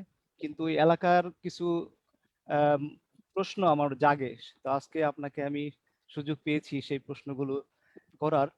আ এবং সেগুলোর অনেকগুলোর উত্তর আপনি দিয়ে দিয়েছেন। প্রশ্ন করার আগেই আপনি দিয়ে দিয়েছেন। কারণ আপনার নখদর্পণে আছে কেরানীগঞ্জের সব সমস্যা এবং আপনার চিন্তাধারা। তবুও আমাকে কোয়েশ্চেন গুলো করে দিই, আপনার একটু সুবিধা হবে কথাগুলো বলতে। আমার আ কয়েকটা প্রশ্ন। একটা প্রশ্ন হলো যে দাদা, আ দক্ষিণ কেরানীগঞ্জ ধরেন কাজিরগাঁও, ব্রাহ্মণগাঁও, তারপরে কাউটাইল, জাজিরা, এই পানগাঁও, এই সমস্ত এলাকায় মানুষের কৃষিকাজের একটা সুযোগ ছিল ছোটবেলায়। এখন সেই কাজগুলো আমরা দেখি না। আমি জন্মের পরে দেখি নাই আর যে কৃষিকাজগুলো করে মানুষ মানে চলছে। বাট একটা সময় ছিল কৃষিকাজ নির্ভর। তার পরবর্তীতে কৃষি জমিগুলো যখন ব্যারেন হয়ে গেল, মানুষ ব্রিক ফিল্ডের উপরে নির্ভরশীল হয়ে পড়ল। তো ব্রিক ফিল্ডের মধ্যে মানুষ দেখতাম, গরিব মানুষগুলা এবং ব্যবসায়ীরা ৬ মাস কাজ করতো এবং ওই ৬ মাসে যে টাকাগুলো ইনকাম হতো ওইটা দিয়ে তারা সারা বছর তারা জীবন চালাতো। কিন্তু এখন তো ধরেন ওই ব্রিক ফিল্ড গুলো সরকারিভাবে বন্ধ হয়ে গিয়েছে। বন্ধ হয়ে যাওয়ার পরে ওই এলাকার মানুষগুলোর কর্মসংস্থান জিরো হয়ে গেছে এবং তারা অনেক কষ্টে আছে। তো তাদের জীবিকার কোনো ব্যবস্থা মানে আসলে সরকারিভাবে তো মানে প্ল্যান না করলে তো আর হয় না।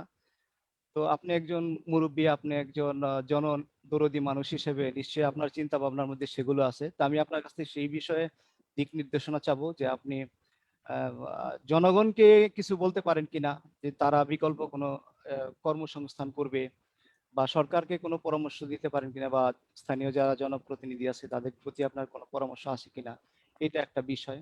আর একটা বিষয় হলো দাদা, আমি আসলে কোশ্চেন করব না, এটা হলো আমার একটা ছোটবেলা থেকেই একটা স্বপ্ন ছিল যে আপনার বাড়ি যে চর এলাকা থেকে শুরু করে ফতুল্লা পর্যন্ত আপনার একটা রাস্তা আছে। এই রাস্তাটা এখন বেশ গাড়ি চলে। তো ফতুল্লা, আমি স্বপ্ন দেখতাম যে ফতুল্লা দিয়ে একটা ব্রিজ হবে। ফতুল্লা নদীর পাড়ে একটা কার্টেল দিয়ে একটা ব্রিজ হবে। সেই ব্রিজটা নারায়ণগঞ্জ এবং মুন্সিগঞ্জকে জয়েন করবে। নারায়ণগঞ্জ আর মুন্সিগঞ্জের সংযোগস্থল হলো আপনার পঞ্চবটি। পঞ্চবটি থেকে ১ কিলোমিটার একটা যদি ব্রিজ হয়ে যায় ওখান দিয়ে, তাহলে কেরানীগঞ্জের সাথে সরাসরি নারায়ণগঞ্জ এবং মুন্সিগঞ্জের সাথে যোগাযোগ হবে। তো এই ব্রিজটা আপনি যদি কোনো ফোরামে সুযোগ পান কখনো করার জন্য বলতে পারেন, তাহলে আমার পক্ষ থেকে আপনার প্রতি অনুরোধ থাকবে সেই ব্যাপারে কিছু বলার। তো এই হলো আমার মানে আপনার প্রতি আমার রিকোয়েস্ট। আর আহ, নতুন প্রজন্মের লোক হিসেবে আমার জন্মের আগে থেকে আপনি পলিটিক্স করেন এবং জনপ্রতিনিধি ছিলেন। আপনি আহ, একটা বড় দলের কেন্দ্রীয় কমিটির স্থায়ী সদস্য এবং আহ, মন্ত্রী ছিলেন, ক্ষমতার কেন্দ্রবিন্দু ছিলেন। কেরানীগঞ্জের জন্য আপনি অনেক অবদান রেখেছেন। সেইগুলো আজকালকার আজকালকার যে প্রজন্ম এগুলো ভালো করে জানে না। না জানার কারণে আমাদের মধ্যে জানার একটা আগ্রহ থাকে দাদা, যে আপনি আপনার সময়টাতে, সুবর্ণ সময়তে আপনি কি কি করেছেন, যদি একটু আমাদেরকে আবার একটু রিভাইজ করতেন। এটা একটা কথা। আর হলো যে অনেক একটা কথা হয়ে কোশ্চেন, গেছে। হ্যাঁ, হুম। আরেকটা কোশ্চেন ছিল, এটা একটা করে উত্তর শেষ হয়ে করলে গেছে। ভালো, তাই তো না? ঠিক আছে দাদা, জি। প্রথমত হলো যে কৃষিকাজ, অ্যাকচুয়ালি একটা সময় আমি আমার কিশোর কালের কথা বলি, আমিও কিন্তু ব্রাহ্মণগাঁও স্কুলে একবার গেছি। হুম। লেখাপড়া করার জন্যই যাই আর যেভাবে যাই। ওখানকার হেডমাস্টার ছিলেন আলাউদ্দিন স্যার আমাদের বাড়ির পাশে, এবং এটার ফাউন্ডার সভাপতি হেডমাস্টার ছিল মনোরঞ্জন দত্ত। তো মনোরঞ্জন দত্ত উনি আলাউদ্দিন স্যার তার বাড়িতে একটা স্কুলগুলো প্রাইমারি স্কুলগুলো চলে সেইটার উদ্বোধন করতে গেল। সেই উদ্বোধনী অনুষ্ঠানে আমরা উপস্থিত ছিলাম। উনি নিজের বাড়িতে নিজের ঘরে এবং উনার স্ত্রী, উনার মিসেস ওই স্কুলের মাস্টার, আর ৩ জন মাস্টার বাইরে থেকে আনছিল ৩১৮ টাকা বেতনে মাসে। উনি শিক্ষার আলোটা আলাউদ্দিন স্যার এই তোলেন। এই কথাটা আসলেও তখন উনার ওখানে নিরাপত্তার অভাব থাকে। উনি চোর, ডাকাত, সামাজিক দুষ্কৃতিকার বিরুদ্ধে একটা সামাজিক আন্দোলন গড়ে তুলছিলেন। হি ওয়াজ এ পপুলার লাইক এনিথিং। এবং সেই প্রথম বাতিটা জ্বালায় ওই অঞ্চলে শিক্ষার। এবং মনোরঞ্জন দত্ত তার নিজের বাড়িটা ব্রাহ্মণগাঁ ছেড়ে দিয়ে বলল যে, "তুমি এই বাড়িতে থাকো, ওখানে থাকো না।" ওই বাড়িতেই থাকলেন। ওই বাড়ি থেকে উনি নিরুদ্দেশ হইলেন, অর্থাৎ উনাকে তুলে নিয়ে গেল। আজও জানা গেল না কারা মারলো, কে মারলো, কিভাবে মারা গেল। এমন একজন যিনি কি শিক্ষার প্রদীপ এবং সোশ্যাল যে একটা সামাজিক গ্যারান্টি প্রস্তুত করতেছিল, ভিলেজ ডিফেন্স পার্টি করছে, গ্রামে গ্রামে উনি আমাদেরকে নিয়ে বক্তৃতা দিতেন, আমরা শুনতাম, তার পিছিয়ে পিছিয়ে যেতাম। তো আমাদের কুন্ডা ইউনিয়নটা কিন্তু শতকরা ৯০% ছিল কৃষি নির্ভর। তখন এই কৃষি পরিবারগুলোর একটা অহংবোধ ছিল, অর্থাৎ নিজের খায়, বছরে ধান আছে, নিজের ধান বিক্রি করে অন্যটা চলে, এটা দিয়ে লেখাপড়া চলতো, এগুলোতে কিন্তু সবকিছু চলত। আজকে সেই পরিবারগুলি থেকে জমিগুলি হারা হয়ে গেছে। কারণ অর্থাৎ আমার ভিটা ছেড়ে দিয়ে আরেকজনের বাড়ি করার সুযোগ করতে দেওয়া। এই যে হাউজিং, এই হাউজিংটা প্রথম যে বসুন্ধরা ঢুকে, এখন আজ পর্যন্ত কি আমরা জানি বসুন্ধরা এই হাউজিং করতে গিয়ে জিরো খতিয়ান অর্থাৎ সরকারি সম্পত্তি কতটুকু এটার মধ্যে আছে? জানি না। ওটার মধ্যে কি করলো, আমাদের দেশের কিছু লোক মালিক হওয়ার, বড় লোক হওয়ার জন্য ওই বালু ফেলানো শুরু করলো। জমি না কিনেই বালু ভরতে ভরতে মাইলকে মাইল গেল। এটাই তো পাঙ্গার অবস্থাটা। পাঙ্গাতে এখন না জমি না ভরাট, এই অবস্থা আছে পুরা এলাকাটা। পাঙ্গাতে এই বিলের মধ্যে যে একসময় প্রচুর মাছ পাওয়া যেত, এখন সেই মাছ নাই। নাই। মুখটা বন্ধ করেছে, সে খালের ইটা ধারাটা নাই। কান্দাপাড়ার খালটা। এই পর্যন্ত ধলেশ্বরী নদী পর্যন্ত হুম। এখন চারিদিকে কি বালু আর বালু।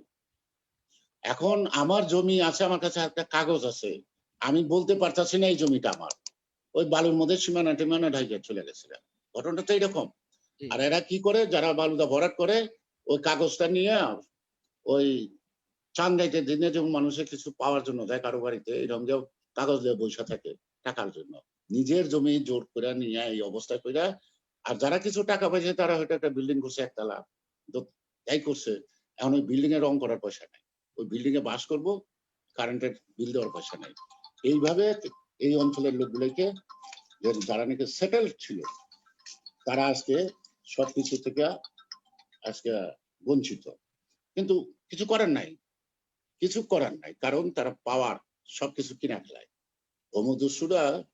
কারণ তারা বেনিফিটটা যেমন নেয়, তারপর আবার কিছু বেনিফিশিয়ারি তৈরি করে সমাজ থেকে, এবং এদেরকে সরকারও ভয় পায়। কারণ সরকারও এদের টাকার মালিক পায়, শেয়ার পায়, সরকারের গুরুত্বপূর্ণ লোকরাও পায়, যে কারণে খুব বাধাহীন এদের যাত্রাটা। এখন আস্তে আস্তে সেই দোলেশ্বর থেকে আরম্ভ করে একদম জাজিরা, চর জাজিরা দিয়ে ২০০-২৫০ ব্রিক ফিল্ড, এটা আমরা কিশোরকাল থেকে দেখছি। একসময় নন্দ ঘোষের ব্রিক ফিল্ড, একসময় নিত্যবাবুর ব্রিক ফিল্ড, একসময় ফুলচাঁদ ব্যাপারীর ব্রিক ফিল্ড, একসময় আকাশ হিসাবে ব্রিক ফিল্ড, নাকি এরকম আরো অনেক আছে যারা এই ব্রিক ফিল্ডের মালিক।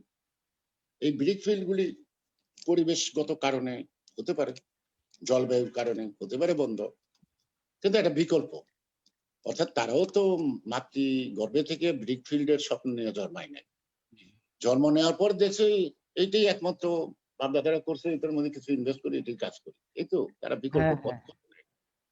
এখন এই ব্রিক ফিল্ডের মালিকদেরকে সরকারকেই একটা করতে হবে, বা জনপ্রতিনিধিদের বসে ঠিক করতে হবে হাউ টু রিভিলেট, তাদেরকে কিভাবে রিভিলেট করা যায় এবং কোন খাতে কোন ভাবে। সেখানে সরকারি ব্যাংক এবং সরকারি যে ইউটিলিটি যে সার্ভিসগুলো আছে, সার্ভিসগুলি তাদেরকে নিশ্চয়তা দিয়ে তারা তাদের মতো করে আরেকটা শিল্প বা অন্য গড়ে কিছু তুলতে গড়ে তুলতে হবে।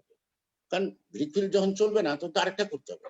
এবং ব্রিকফিল্ড যদি ইটের ভাটাটা যদি কিসে আগুনে পোড়ানোর কারণ হয়, এখন যদি কিন্তু আরেকটা নতুন প্রযুক্তি বাড়িয়েছে ব্রিকফিল্ডের, সেটা হলো যে কংক্রিট পাথর, গুঁড়া পাথর এবং সিমেন্ট বালু দিয়ে ব্রিক তৈরি হয়।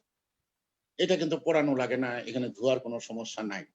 তারা ইচ্ছা করলে কিন্তু এটা করতে পারে এবং এটা প্রতিদিন 10,000 20,000 ব্রিক নামানো যায় এবং খুব বড় বেশি পুঁজিও লাগে না। 20-50 হাজার টাকার পুঁজি, 50 লাখ টাকার পুঁজি হইলে প্রতিদিন 15 থেকে 20,000 ব্রিক তারা তৈরি করতে পারে।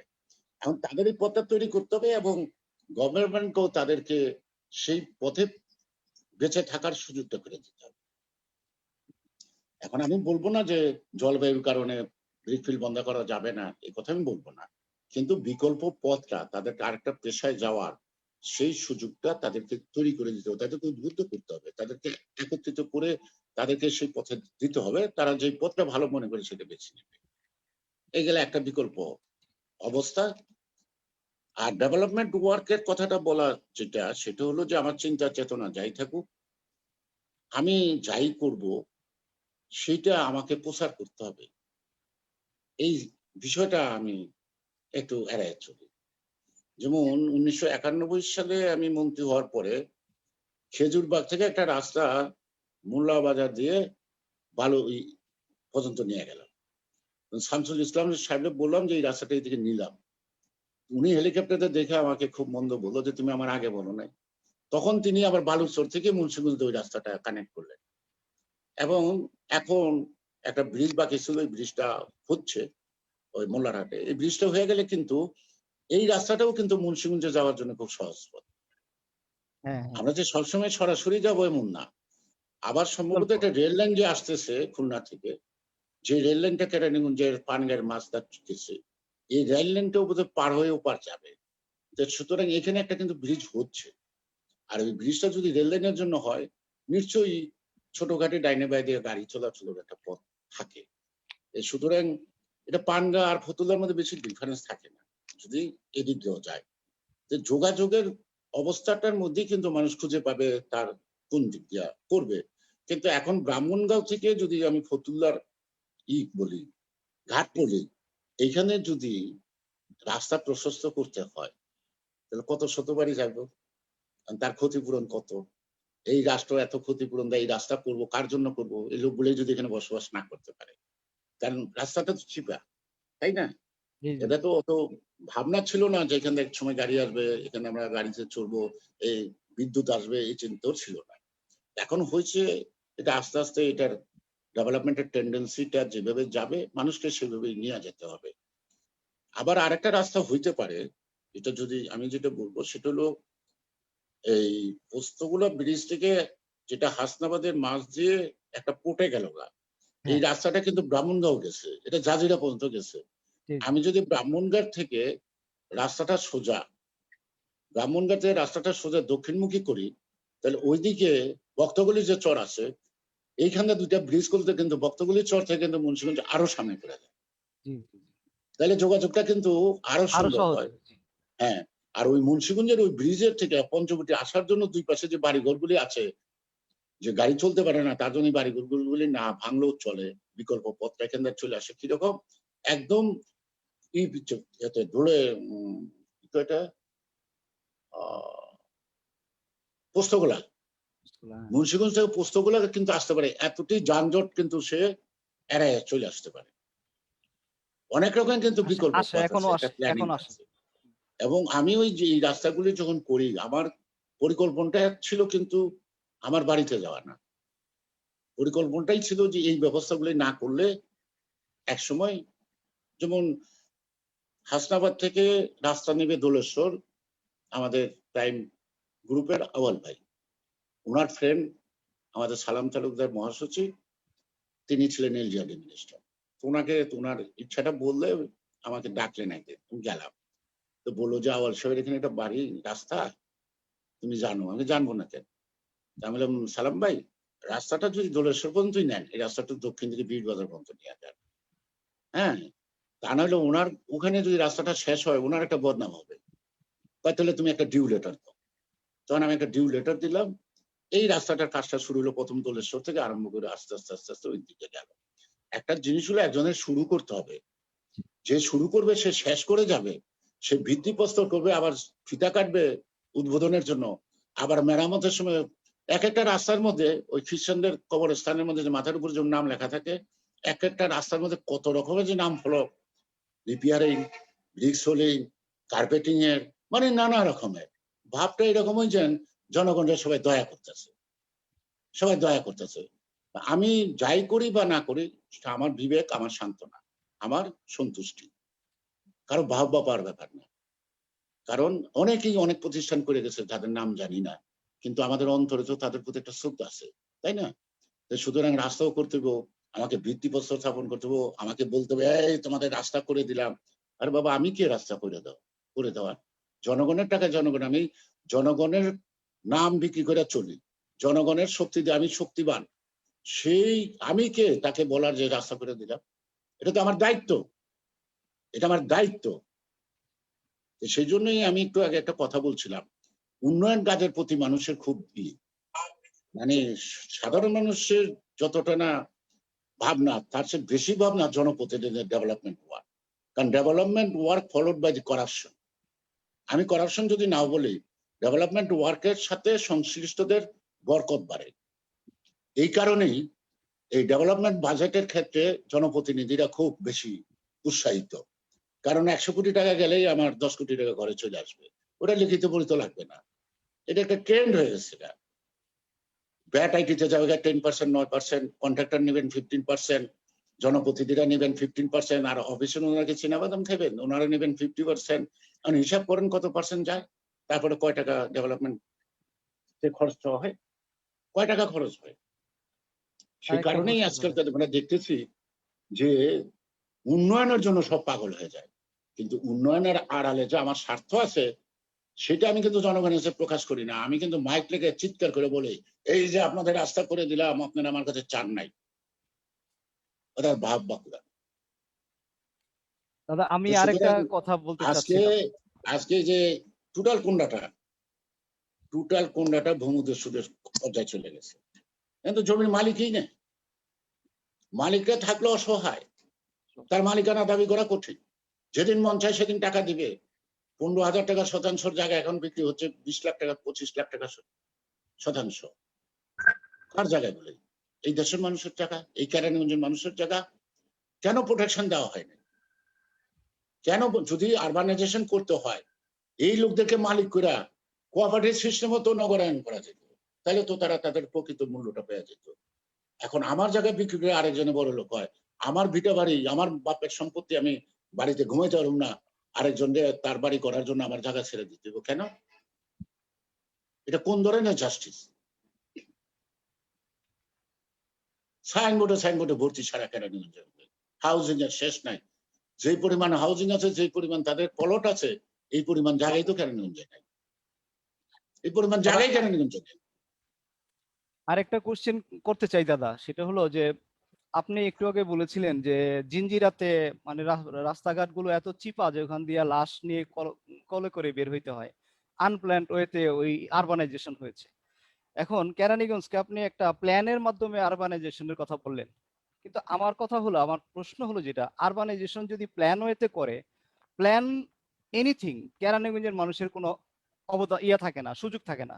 যেমন ধরেন ঝিলিমিলি প্রকল্পের কথা বলি, এইটা অত্যন্ত সুন্দর একটা শহর হবে আমি মনে করি, এবং সেখানে কেরানীগঞ্জের সাধারণ মানুষের কোনো এই সুযোগ নাই যে এখানে বসবাস করার। এরকম ভাবে আপনি যদি পুরা কেরানীগঞ্জকে প্ল্যান করে একটা ফ্রেমওয়ার্কে নিয়ে আসেন, আমার মনে হয় স্থানীয় লোকদেরও সেখানে মানে সুযোগ পাবে না তারা এই মানে উন্নয়নের মধ্যে তারা বসবাস করতে। এই ব্যাপারে আপনারা জনপ্রতিনিধি হিসেবে আপনাদের কি করণীয় আমি মনে এই করেন? ব্যাপারে একটা সোজা উত্তর দেব। আমরা যেহেতু রাজনীতিবিদ, সংকীর্ণতার ঊর্ধ্বে উঠতে পারি না। রাজনীতির বাইরে কেরানীগঞ্জে অনেক লোক আছে মেধাবী, বিভিন্ন প্রফেশনের। তাদের একটা ফোরামের মধ্যে তারা কিন্তু একটা তৈরি করতে পারে, সেখানে জনপ্রতিনিধিরাও অংশগ্রহণ করতে পারে, তাদের সাথে শেয়ার করতে পারে। অর্থাৎ একটা প্ল্যানিং করা। হ্যাঁ, যেহেতু এখনো 80% জায়গা আনইউটিলাইজড আছে, এখনো আরবানাইজেশনের টেন্ডেন্সি থাকলেও আরবানাইজেশন হয় নাই। কিন্তু এই যে যত তত বালুদা ভরাট করে 2 কাঠা, সোয়া কাঠা, 1.5 কাঠা জায়গার মধ্যে এই যে ঘর বাড়ি করতেছে, এগুলো কে কার বাড়ি দেওয়া যাবে? রাস্তাটা কোথায় হবে? সেই কারণেই একটা গভর্নমেন্টেরও একটা রীতিনীতি থাকা উচিত। একটা বাড়ি করতে হইলে প্ল্যানিংটা, যে প্ল্যানটা পাস করাইতে হইব, একটা নিয়ন্ত্রণ যদি থাকে, তাহলে কিন্তু এই আরবানাইজেশনটা একটা প্ল্যানের মধ্যে, একটা ছকের মধ্যে, মানে জগন্নাথ বিশ্ববিদ্যালয়ে যাচ্ছে। জগন্নাথ যখন বিশ্ববিদ্যালয়ে যাচ্ছে, তখন ঢাকা মহানগর থেকে মিনিমাম 2টা রাস্তা, 3টা রাস্তা দরকার। ওই বিশ্ববিদ্যালয়ে লিঙ্ক করার রাস্তা দরকার। দরকার না? জি। আমরা যারা কুমড়াতে বসবাস করি, যে আমাদের কি আমাদের ছেলে মেয়েরা, বাবানাদের নাতি নাতকুরা কি এই ইউনিভার্সিটি পড়ার ইচ্ছা দাবি করতে পারে করতে না? আসবে। তাহলে এই ইউনিভার্সিটির সাথে আমাদের লিঙ্ক রুট গুলোই দরকার আছে না? যাতে ওই এখানে আমরা যাইতে পারি। ঠিক কি না? জি, জি। সুতরাং এখন যদি না করে, এখন বাড়ি ঘর হয়ে গেল গা, তখন আবার রাস্তা ভাঙতে গেলে বাড়ি ঘরের কম্পেনসেশন করতে হবে। এখনো তো হয় নাই। এখনো একটা সুযোগ আছে এগুলিকে করার। এখনো সুযোগ আছে। যেমন আমরা যদি বলি যে এই যে বীরবাজারে যে রাস্তাটাতে গেল বাগতাচর, বাগতাচরের দক্ষিণ পাশে গিয়া যদি আমরা সেই পোড়াহাটি ওই দিক দিয়ে ওই বিশ্ববিদ্যালয়ের ওই রাস্তার লোকে একটা মিলে একটা বেড়িবাঁধের মতো হয়ে গেল, অর্থাৎ হ্যাঁ। চারটে একটা লিঙ্ক রুট হলো, তাহলে কিন্তু এক টানে কিন্তু তারা বিশ্ববিদ্যালয়ে আসা যাওয়া করে ক্লাস করতে পারবে। এমনকি মুন্সিগঞ্জের বালুর চর, এই যে সাপের চর, এই অঞ্চলের লোকরা কিন্তু বাড়িতে থেকে যেয়ে এসে কিন্তু লেখাপড়া করতে পারে। তারপরে পাইনার চর, এই যে এই সব অঞ্চলগুলো, মুন্সিগঞ্জের একটা গোটা অংশ কিন্তু এই জগন্নাথ বিশ্ববিদ্যালয়ের একটা বেনিফিট তারা পায়, যদি এই রোডঘাট গুলি পরিকল্পিত হয়, তাই না? এখন জি, দেখা গেল যে দিকটা রাস্তা নাই, আমাকে ঢাকা আসাটা সহজ হয়। তখন কি করবো? আমার ছেলে মেয়েরা তো ঢাকায় চলে আসবে। যে কারণে যে আজকে যারা নাকি যে ঢাকায় আসছে, কিন্তু ম্যাক্সিমাম কিন্তু লেখাপড়ার জন্য। বাড়িতে বাড়ি করে রাখছে, কিন্তু বাড়িতে থাকার লোক নাই। সে ঢাকায় একটা বাসা ভাড়া করতেছে কেন? ছেলে মেয়েটা লেখাপড়ার জন্য। তাহলে কতটুকু মানে মানে আমরা পিছিয়ে আছি, যে ছেলে মেয়েটার জন্য ঢাকা ছেড়ে তাকে একটা বাসা ভাড়া করে থাকতো। সে তার বাড়িতে বাড়ি করছে, দোতলা বাড়ি করছে, সুন্দর বাড়ি করছে, তার বাড়িতে পাহারাদার রাখছে, সে বাড়িতে ঘুমায় না। শুধু এইটা। অর্থাৎ এই যে মেডিকেল ফ্যাসিলিটি আর এডুকেশন ফ্যাসিলিটিটা যদি হাতের গোড়ায় থাকে এবং ডিফারেন্স যদি না থাকে শহরের সাথে গ্রামের, তাহলে কিন্তু মানুষ কিন্তু গ্রামমুখী থাকবে। মানুষ কিন্তু শহরমুখী হবে না। অজানা অচেনা লোকের সাথে বসবাস করে। আর এলাকায় থাকলে চেনা জানা মানুষের সাথে ঝগড়াও হবে, মায়াও থাকবে। কিন্তু ঝগড়া হবে না এটা বলছি না। ঝগড়াও থাকবে, আবার একে আরেকের প্রতি একটা মমত্ববোধও থাকবে। কিন্তু 10 জায়গার লোক যখন 10টা বাড়ি করে থাকে, তাদের মধ্যে সেই কমিউনিটিটা গড়ে ওঠা কিন্তু অনেক সময়ের ব্যাপার। অনেক সময়ের ব্যাপার। যেমন পশ্চিমবঙ্গে 60 বছর আগে লোক গেছে। এখনো কয় ওইটা বরিশাল পাড়া, ওইটা ওই অমুক পাড়া। মানে ওই স্থানীয় লোকরা এদেরকে বলে না যে তারা এই দেশের লোক। বাঙাল, নাইলে একটু উন্নত ভাষায় জয় বাংলার লোক। যে আজকে যারা নাকি বিভিন্ন অঞ্চল থেকে এখানে আসতেছে, একেকজন একেক জায়গায়, কেউ কাউকে চিনে না। এদের মধ্যে যে একটা কমিউনিটি গড়ে উঠতেও তো একটা বিরাট বিষয়। আর আমরা বাড়িঘর দেবো বাইরের লোকদেরকে এখানে বসবাস করার জন্য, আর আমরা বাড়িঘর ছেড়ে আরেক জায়গায় চলে যাবো। এটা কোন ধরনের জাস্টিস? এটা কোন ধরনের নিয়ম? আমার বাড়িঘর ছেড়ে দিতে হইবো এটা হাউজিং এর জন্য, আর তা আমি যাবো কোথায়? এই ব্যাপারে আপনাদের তো অনেক কিছু করণীয় আছে দাদা, যারা আমাদের একটা আপনারা প্রশ্ন হলো যে মুরব্বী। আমার সাথে অন্যান্য রাজনৈতিক নেতৃবৃন্দের সাথে সবকিছু দাদা আমাকে ক্ষমা করবেন, আপনি ক্যামেরার এবং মাঝে আমি আসবেন একটু, রাজনীতি করে বড় ক্যামেরার লোক মাঝে হইতে আসবেন হবে। একটু দাদা, আমাকে আমি ক্ষমা কথাটা করবেন শেষ একটু। করি।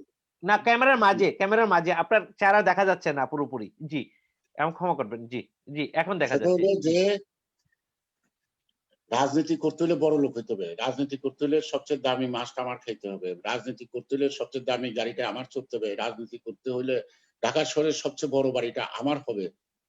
এটা আমি শিখি নাই। এটা আমি শিখি নাই। এটা আমি শিখতে চাই না। কারণ আমার একটা প্রশ্ন আছে, আমি কারণ জনগণ মানুষকে পথ চলার পথ দেখাবে। আর সেই রাজনীতিবিদরা যদি জনগণের চলার পথে বাধা হয়ে দাঁড়ায় এবং রাজনীতিবিদদের বিলাসিতা, ভোগবিলাস, অর্থ সম্পদের মালিক হওয়ার জন্য জনগণকে যদি খেসারত দিতে হয়, সেই রাজনীতিবিদরা দেশের জন্য বোঝা হয়ে দাঁড়াবে। সেই রাজনীতিবিদরা কখনো দেশের সম্পদ হিসেবে বিবেচিত হবে না। আমি যেমন ছিলাম আমি তেমন আছি। আমি মন্ত্রী ছিলাম, কত কিছু, অনেকে অনেক কিছু বলে, ঠিক আছে। কিন্তু টাকার অঙ্কে পরিমাপ করতে গেলে দেখা যায় যে আমি কিছুই না, আমি কিছুই না। কারণ বেশি টাকার মালিক না হলে বড় রাজনীতিবিদ হওয়া যায় না, বেশি দামি গাড়িতে না চলে সে রাজনীতিবিদ হয় না। এটা অতীত ইতিহাস তো তা বলে না। অতীত ইতিহাস বলে যারা স্বাধীনতা, সেই ভারত স্বাধীনতা, সেই পাকিস্তান আন্দোলন, যারা যে আন্দোলন করছে তারা তাদের সর্বস্ব দিয়া নিঃস্ব হয়ে গেছে। তারা রাজনীতি দিয়া কিন্তু অর্থ সম্পদ বিত্ত বিভূত সৃষ্টি করে নাই। এই জন্যই কিন্তু যুগ যুগ ধরে তাদের কথা মানুষ স্মরণ করে, তাদের কথা মনে করে, তাদেরকে অন্তরে লালন করে। আর আজকে আমি একটা নির্বাচন করুম, এর থেকে ধার করে ওর থেকে ধার করে আমার টাকা নাই, আমি নির্বাচন করার পরে এমপি হয়ে গেলাম, সুদ ফ্রি একটা 3 কোটি টাকার গাড়ি নিয়ে বাড়িতে গেলাম, কেউ প্রশ্ন করে না টাকাটা কই পাইলেন, কই পাইলেন টাকাটা। আর একটা মিনিস্টার, তার তো আলাদা ইনকাম করার কোনো পথ নাই, একমাত্র সরকারি বেতন ভাতা যেটুক দিবে তার বাইরে মন্ত্রী খালি থাকাকালীন প্রত্যক্ষ পরোক্ষভাবে কোনো উপার্জন, কোনো ব্যবসা বাণিজ্য করার কোনো সুযোগ নাই। তাহলে আমরা 2-4 বছর মন্ত্রী থেকে এই শত শত কোটি টাকার মালিক কিভাবে কিভাবে সেই রাজনীতিবিদদের প্রতি মানুষের শ্রদ্ধাবোধ কতটুকু থাকবে, কেন থাকবে, কেন থাকবে? এটা আমাকে, এই হিসাবটা আমি চাই আর কি, আমার বিবেকে লাগে। যেটা পলিটিশিয়ান একটা নেশন গড়ে তুলবে, সেই পলিটিশিয়ান যদি নেশনটার আরো বাধা হয়, পলিটিশিয়ানদেরকে যদি জনগণ বিত্তশালী বানাইতে হয়, তাহলে পলিটিশিয়ানরা জনগণের জন্য কি করছে, কি করছে তারা, কি কারণে রাতারাতি এত টাকার মালিক হয়ে যেতে পারে একটা মানুষ, কি কারণে, কিভাবে হইতে পারে? আর যদি তাই হয়, তো আমিও তো 56 বছর একটানা রাজনীতি করলাম, তা আমার তো হইল না, কেন হইল না, আমার কেন হইল না? একটাই উত্তর, আমি সম্পদ গড়ার বাসনা কখনো মনে পোষণ করি নাই, তাই পাই নাই।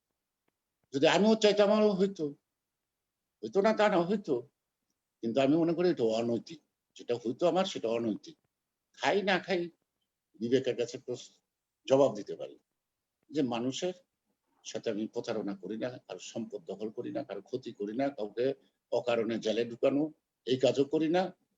আবার কোনো ক্রিমিনালকে জেলখানা থেকে বাইর করার জন্য বা ইয়ে থেকে কি জানি কয় থানা হাজার থেকে বাইর করার জন্য তদবির করি না, এটা আমি করি না, করবো না, আর করার বেশি দিনও নাই, আর বাঁচবই বা কয়দিন।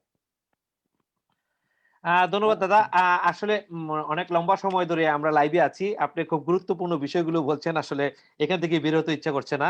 কিন্তু তারপরে আমাদের লাইভ শেষ করতে হবে। আমার কয়েকটা প্রশ্ন না করলেই নয়। অনেক দর্শক প্রচুর প্রশ্ন পাঠিয়েছে। এই সবগুলো প্রশ্ন আপনাকে সারা রাত্রেও শেষ করতে পারবো না। আমি গুরুত্বপূর্ণ একটা প্রশ্ন, রাজি আছি, কোনো কিন্তু প্রশ্নই অনেক অনেক রাত হয়ে যাবে, আপনার জন্য অনেক কষ্ট হয়ে যাবে। আমি গুরুত্বপূর্ণ, তারপর বাবুল ভাই একটা প্রশ্ন করবেন বলছেন। একটা প্রশ্ন, 1000 বছর ধরে কেরানীগঞ্জের নিজস্ব সক্রিয়তা নিয়ে বেঁচে আছে। পাকিস্তান আমল হতে ঢাকা 3 আসন হিসেবে কেরানীগঞ্জবাসী ঐক্যবদ্ধ ছিল, কিন্তু গত দুটি নির্বাচনে এর একটি অংশের সাথে সাভারের বাকরতা ও ঢাকার কামরাঙ্গীরচর যুক্ত করায় কেরানীগঞ্জের যে ঐক্য সেটা হারিয়ে ফেলেছে এবং কেরানীগঞ্জের যে সঠিক উন্নয়ন সেটাও বাধাগ্রস্ত হচ্ছে। একদিকে উন্নয়ন বেশি হচ্ছে, আরেকদিকে উন্নয়ন কম হচ্ছে। এই ব্যাপারে আপনার প্রতিক্রিয়া জানতে চেয়েছেন। কেরানীগঞ্জে একদিকে উন্নয়ন কম বেশি হবে কেন? দুজন মন্ত্রী, প্রভাবশালী মন্ত্রী, একজন হয়তো এখন মন্ত্রী না, তিনিও মন্ত্রী ছিলেন, তিনি তখন এমপি ছিলেন, অর্থাৎ কি ওই পাশে জনাব কামরুল ইসলাম সাহেব ছিলেন মন্ত্রী, তখন নসরুল আহমেদ বিপু ছিল পার্লামেন্টের মেম্বার, এখন নসরুল আহমেদ বিপু মিনিস্টার, কামরুল সাহেব এখন এখানে উপজেলার চেয়ারম্যান, অর্থাৎ ডেভেলপমেন্ট ওয়ার্কের উপজেলার চেয়ারম্যান একটা concern because the local government. তো পার্লামেন্টের মেম্বাররা তো আসলে কি পলিসি মেক করে নাকি আইন প্রণয়ন করে? পার্লামেন্টের মেম্বাররা ডেভেলপমেন্ট ওয়ার্কের হ্যাঁ করতে পারে, কিন্তু বেশি কনসার্ন না হওয়াটা মনে হয় ভালো। তাইলে তা না হলে যে লোকাল গভর্নমেন্ট, ইউনিয়ন পরিষদের মেম্বার, চেয়ারম্যান বা উপজেলার চেয়ারম্যান, তাদের কাজটা কি, তাদের কাজটা কি? এবং আমাদের দেশে যে ক্রমান্বয়ে লোকাল গভর্নমেন্টটা যে দুর্বল হয়ে যাচ্ছে, আগে একটা মেম্বারে কিন্তু 4টা গ্রাম সামাল দিতে হতো, বিচার আচার থানা পর্যন্ত যেতে হতো না।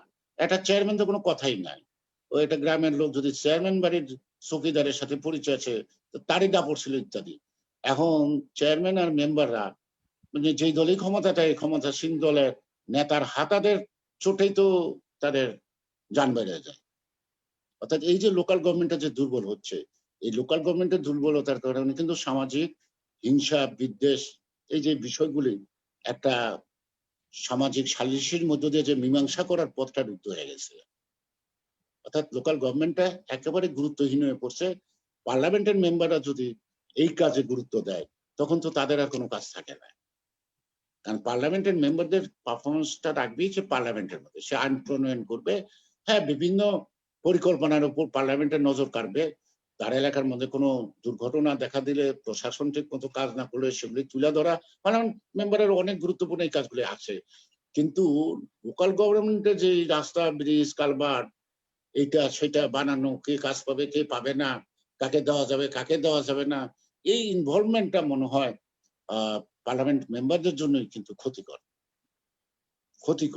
এখন পার্লামেন্ট মেম্বাররা যে মুরগির বিচার করে আর মেয়া বিবি তালাকের বিচার করে, তাইলে গ্রামের এই যে কি কয় মাতব্বর টাতব্বর সালিসি টালিসি করতো এক সময়, তারা কি করবে? তাদের কাজটা কি? তারাও তো সমাজের একটা বাঁধন ধরে রাখে, তাদের তো কোনো কাজ নাই। আজ তো কোনো ময় মুরব্বী কোনো বিচার সালিসিতে ডাক পড়ে না। এখন বিচার সালিসিতে ডাক পড়ে ইয়াংদের, কার কোমরে ডাইনে বাই আছে, ওরে আনলে ও যে রায় দিব রায় মানাইতে পারবো। এই যে টেন্ডেন্সিটা, তাতে আমরা তো দিনের পর দিন কিন্তু পিছাচ্ছি, আগাচ্ছি না। দাদা দুঃখের সাথে বলতে হয়, এখন কি মেম্বার হবে সেটাও মন্ত্রী এমপি ঠিক করে দেয়, তুমি মেম্বার ক্যান্ডিডেট হও। আহ, বর্তমানে রাজনীতি এই পর্যায়ে চলে গেছে, যেটা আমরা শুনতে পারি। অনেকেই বলে ওই মন্ত্রী বলেছে আমি মেম্বারিতে ইলেকশন করব। মানে রাজনীতি কোন পর্যায়ে চলে গেছে এটা বলতে দুঃখ লাগে। দাদা আরেকটি প্রশ্ন এক দর্শক করেছেন, কেরানীগঞ্জ যে আগে যে সেই প্রশ্নের সাথে সম্পৃক্ত, আগে যে 3 নম্বর আসনের নামে পুরো কেরানীগঞ্জটা ছিল, সেটা অনেকে মনে করে সেটাই সঠিক।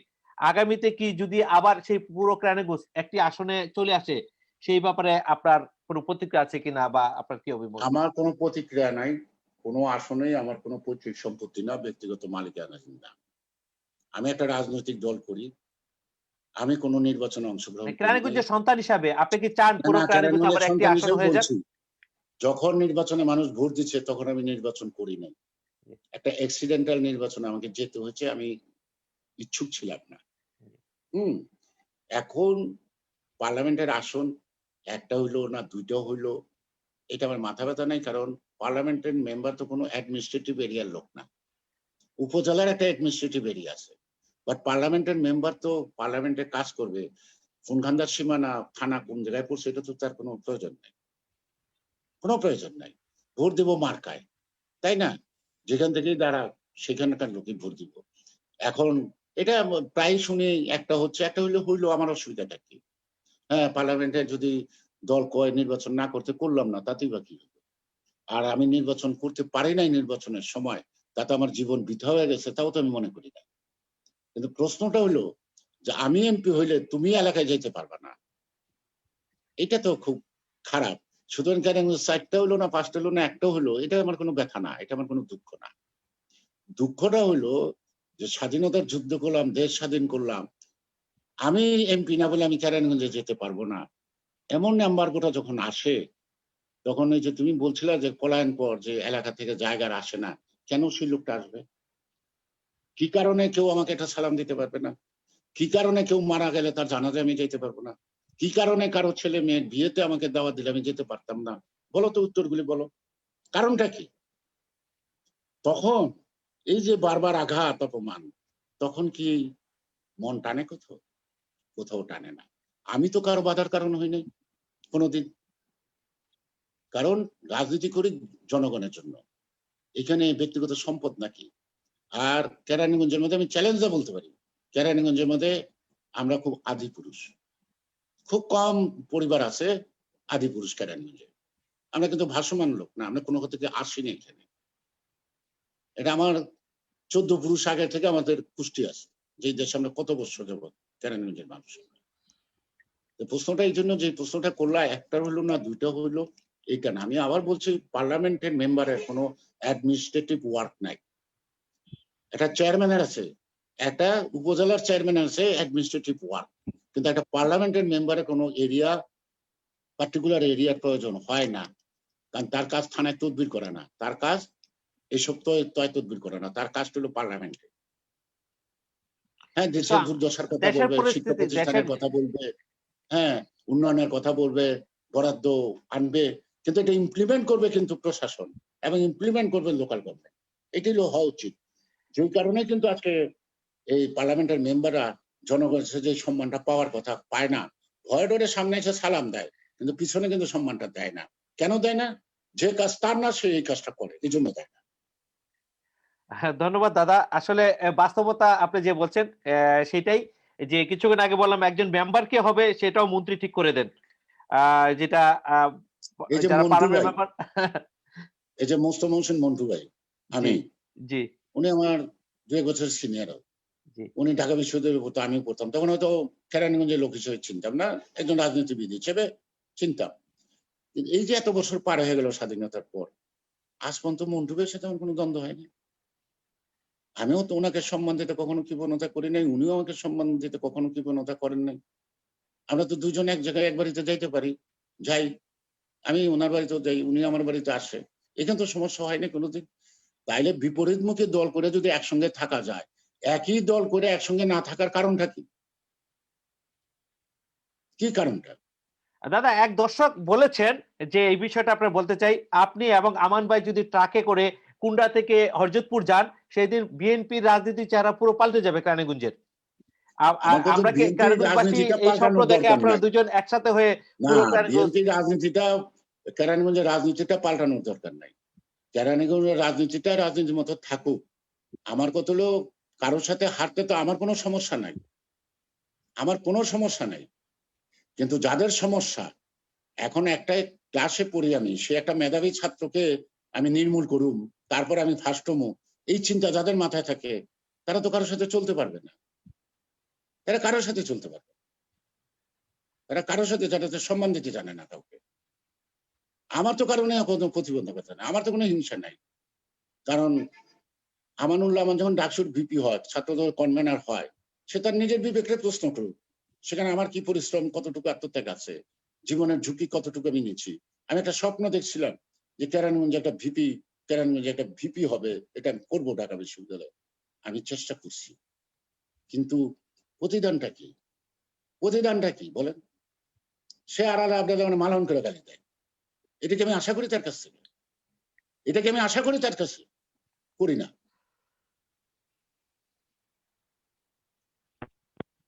তারপরে একসঙ্গে তো দল করছি না, তার বিরুদ্ধে কোনো অভিযোগ দিতে চাই না। কিন্তু আমি যে 17 বছর মায়ের হাতের এক গ্লাস পানি খেতে পারি নাই, সে এমপি হওয়ার কারণে, কি অপরাধ ছিল আমার? এটা খুবই দুঃখজনক একটা ঘটনা। দাদা তো আজকের থেকে রাজনীতি করেন না, দাদা আমরা সেই আমি ছোটবেলা কোনো থেকে এই দেখছি। বলবো না, ওই যে কেউ বললো না আমার লোকে দ্বন্দ্ব নাই, আমার লোকে কারো দ্বন্দ্ব নাই। কেউ কেউ যে গায়ে করে আমার লোকে দ্বন্দ্ব করে, এটা তো আমি বুঝি, এটা তো আমি বুঝি, আমি বুঝি না। সেটাই আমি নিজে তো 90 সালে দেখছি যে আপনি তার ইলেকশনের জন্য গেছেন বিভিন্ন এলাকায়। 90 সালে আমি ঢাকায় ছিলাম, তখন গেলাম, তখন দেখলাম যে গেলেন, রামের কান্দা গেলেন। আমি তো মনে করি না সে বড় হয়ে গেলে আমার অসুবিধা হয়ে যাবে, এটা তো আমি কখনো ভাবি নাই। আমি ভাবার বিষয় না, এতটুকু নিম্ন মন নিয়ে তো আমি রাজনীতি করি না, আমি করি না এটা। আমরা আসলে কখনো এটা চিন্তা করিনি যে কেরানীগঞ্জে একটা হবে যে আমান গ্রুপ, একটা দাদা গ্রুপ, একটা কামরুল গ্রুপ, একটা শাহিন গ্রুপ, আমার এইসব কথা কিন্তু হলো আমরা যে আশা করি না। কিন্তু কেরানীগঞ্জে, এগুলো বড় সমস্যা না হয়ে দাঁড়িয়েছে। কেরানীগঞ্জে 17 বছর একজনেরই গ্রুপ ছিল, আমি তো ভুলেও যাই নাই। আমার আবার গ্রুপ হবে কেন? আমার গ্রুপ হবে কেন? আমি তো এই গ্রুপিং করতে যাই নাই কোনোদিন। আমি তো আমার অধিকার প্রতিষ্ঠা করতে যাই নাই, এটা মরার খবর পাইয়া যাই নাই, আত্মীয় সঙ্গে বিয়ের দাওয়াতে যাই নাই, দাওয়াতেই যাই নাই, আর যাবে কোথেকে যাবো? আমি বছরে একবার পূজার মধ্যে গেতাম, 10 মিনিটের জন্য বাড়িতে থাকতাম, আবার চলে আসতাম। তাতেও এসবির লোক, এই লোক আমার পিছে পিছে রাখতো, আমি কি করি? যাদের নিজের আত্মবিশ্বাসের অভাব থাকে, তারা মানুষের সাথে চলতে পারে না। আমি তো কোনো কাজে বাধা দিতে চাই না। সে মন্ত্রী হয়েছে, আমি মন্ত্রী হই না, আমি তো কাঁদতেও চাই না, কারো পায়েও ধরতে চাই না। এটা মন্ত্রিত্ব তো এটা পার্ট, একটা রাজনৈতিক দলের কে মন্ত্রী হবে, কে কি করবে, এক একজনের এক একটা কাজ থাকবে, আমার মন্ত্রী হইতে হবে এমন ভাবনা তো মাথায় কোনোদিন ছিল না। আর পলিটিশিয়ান সবাই মন্ত্রী হয় নাকি? একটা দেশে পলিটিশিয়ান কয়জন হয়? মন্ত্রী কিন্তু হাজার হাজার হয়। বাংলাদেশে কিন্তু কিন্তু হাজার ছাড়া গেছে মন্ত্রী, এমপি, কিন্তু পলিটিশিয়ান কয়জন হয়েছে এটা হিসাব করে আবার করছি। আমি কিন্তু আজকে পলিটিশিয়ানদের নাম টোটাল কেরানীগঞ্জের মানুষের সামনে এটা মন করে বলছি, আমি প্রতিহিংসা রাজনীতি করি না, আমি সংকীর্ণ মনের লোক না, আমি কারোর জন্য বাধা না, আমি কারো সুখে বা আরামের মধ্যে ব্যাঘাত ঘটাই না, এই দায়িত্ব আমার না। আমি জীবনে কাউকে জেলখানায় ঢুকাই নাই, আমি কারো সম্পত্তি দখল করি নাই, কারোর সাথে প্রতারণা করি নাই। এটা আমি বললাম, বিজ্ঞাপন দিয়ে বলতে পারি। তারপরে আমার সাথে এই আচরণটা কেন হবে, কি কারণে হবে? আমার বাড়িতে পূজা হয়, পূজার মধ্যে সব মানুষ সবার বাড়িতে যায়। এখন ক্ষমতাসীন দলের এমপি বা উপজেলার চেয়ারম্যান বা আরো অনেকে যায়, অন্য দলেরও যায়, আমার দলের অনেক লোক যায় ঢাকা থেকে, সেখানে ছবি পাঠিয়ে দেওয়া হয় নানান জায়গায় যে আমার সাথে লাইন আছে। কিসের লাইন? কি কারণে আমার লাইন থাকবো? আমার কি সম্পদ যাবো? এই সরকার আমার কিছু নিতে পারবো যে আমার এমন আছে যে জন্য আমার লাইন দিয়ে চলতে গো? কারে আমি লাইন দিয়ে চলবো? কি কারণে চলবো?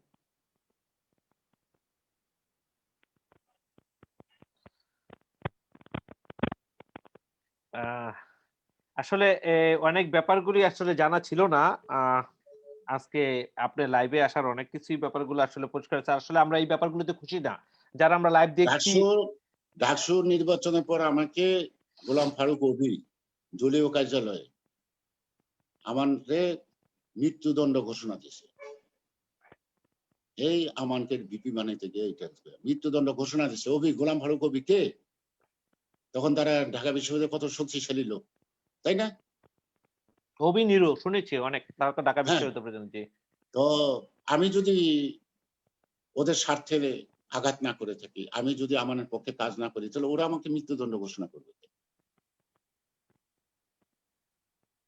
ওরা মৃত্যুদণ্ড ঘোষণা করবে কিসের জন্য? একটা মা বাবা সন্তানকে মানুষ করে, সন্তান বড় হয়ে মা বাবার মুখ আলো করব। মানুষ ছোট ভাইরে বড় করে, বড় ছোট ভাইয়ের কাছে অপমানিত হওয়ার জন্য করে?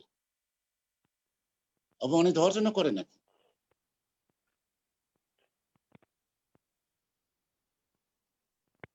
আপনি কি আমাকে শুনতে পাচ্ছেন? জি, জি, জি, শুনতে পাচ্ছি। দাদা আসলে আমরা অন্য একটা প্রসঙ্গ, বলবো দাদা অন্য একটা প্রসঙ্গে আসি। জি। অন্য একটা প্রসঙ্গে আসি, এটা তো এই আলোচনা করা যাবে। এগুলি অনেক, কারণ আমরা তো ছোটবেলাতে দেখছি, খুবই তখন কলেজে পড়ি না, তখন থেকেই দেখছি যে আপনি ক্যারানিগঞ্জে, আজকের থেকে না, সেই স্বাধীনতা আগে থেকেই ক্যারানিগঞ্জে, এবং অনেক ইতিহাস আছে আপনার যেগুলো অনেকেই জানে না। আপনি 71-70 সালের নির্বাচনেও আপনি কেন্দ্রীয় টিমে ছিলেন, বিভিন্ন জায়গায় গেছেন, অনেক অনেক আপনার কাছে অনেক কিছু শিখছি। হ্যাঁ, সে আজকে প্রায় 50 বছরের উপরে। হ্যাঁ, বাংলাদেশের বয়স যখন দিন ঠিক তখন যাবৎ আপনি চিনি। তা আমি তো দীর্ঘদিন যাবৎ বাইরে থাকি, তারপরও ক্যারানিগঞ্জের অনেক খবর টবর পাই। তা আমার একটা প্রশ্ন, একটা এই জাস্ট আবেদন আছে, যেটা ক্যারানিগঞ্জের উন্নয়নের জন্য প্রবাসীদের নিয়ে একটি যুক্ত একটা কিছু করা যায় কিনা আর কি। আমরা আমাদের আইডিয়া গুলি শেয়ার করলাম আপনাদের সাথে, আপনারা করলেন, হ্যাঁ, আমরা এই ধরনের কিছু বাবুরা করা যায় কিনা। একটা কথা বলি, বোরহানুদ্দিন আহমেদ গগন এবং মোস্তফা হোসেন মন্টু, তারপর যে ওহিদুজ্জামান, তাদের সাথে একটা দ্বন্দ্ব ছিল কিন্তু তখন 91-এ যখন নাকি আমরা সরকারে আসলাম এবং আমি মন্ত্রী হইলাম, গগন ভাই আমাকে টেলিফোনে একটা প্রস্তাব দিল, পরে মন্টু ভাইও বলবো, অর্থাৎ সকল দলের রাজনৈতিক নেতৃবৃন্দকে নিয়ে একটা ফোরাম করা, ক্যারানিগঞ্জের উন্নয়নের প্রশ্নে সহযোগিতা, মানে বাধা সৃষ্টি যাতে না হয়। তা আমি গগন ভাইরে বললাম যে করেন, মন্টু ভাইরে বললাম যে ভাই করেন। গগন ভাই মন্টু ভাই দুইজন পরস্পর বিরোধী, তারা দুজন এক হইল এটা করার জন্য। সাইফুর রহমান 91-এর নির্বাচনে যথেষ্ট ভূমিকা রাখছে, বিএনপি আমানুল্লাহ মানের পক্ষে। এটা আমি সাক্ষী, আমি পড়াইছি। আমানুল্লাহ মান সাহেব প্রস্তাব দিল মন্টু ভাইকে যে সাইফুর রহমান থাকলে আমি থাকবো না। আমার কথাটা বলতে পারে নাই, বলে নাই। তখন মন্টু ভাই বলছে যে তোমাকে সাইফুর রহমান নির্বাচনে সহযোগিতা করছে,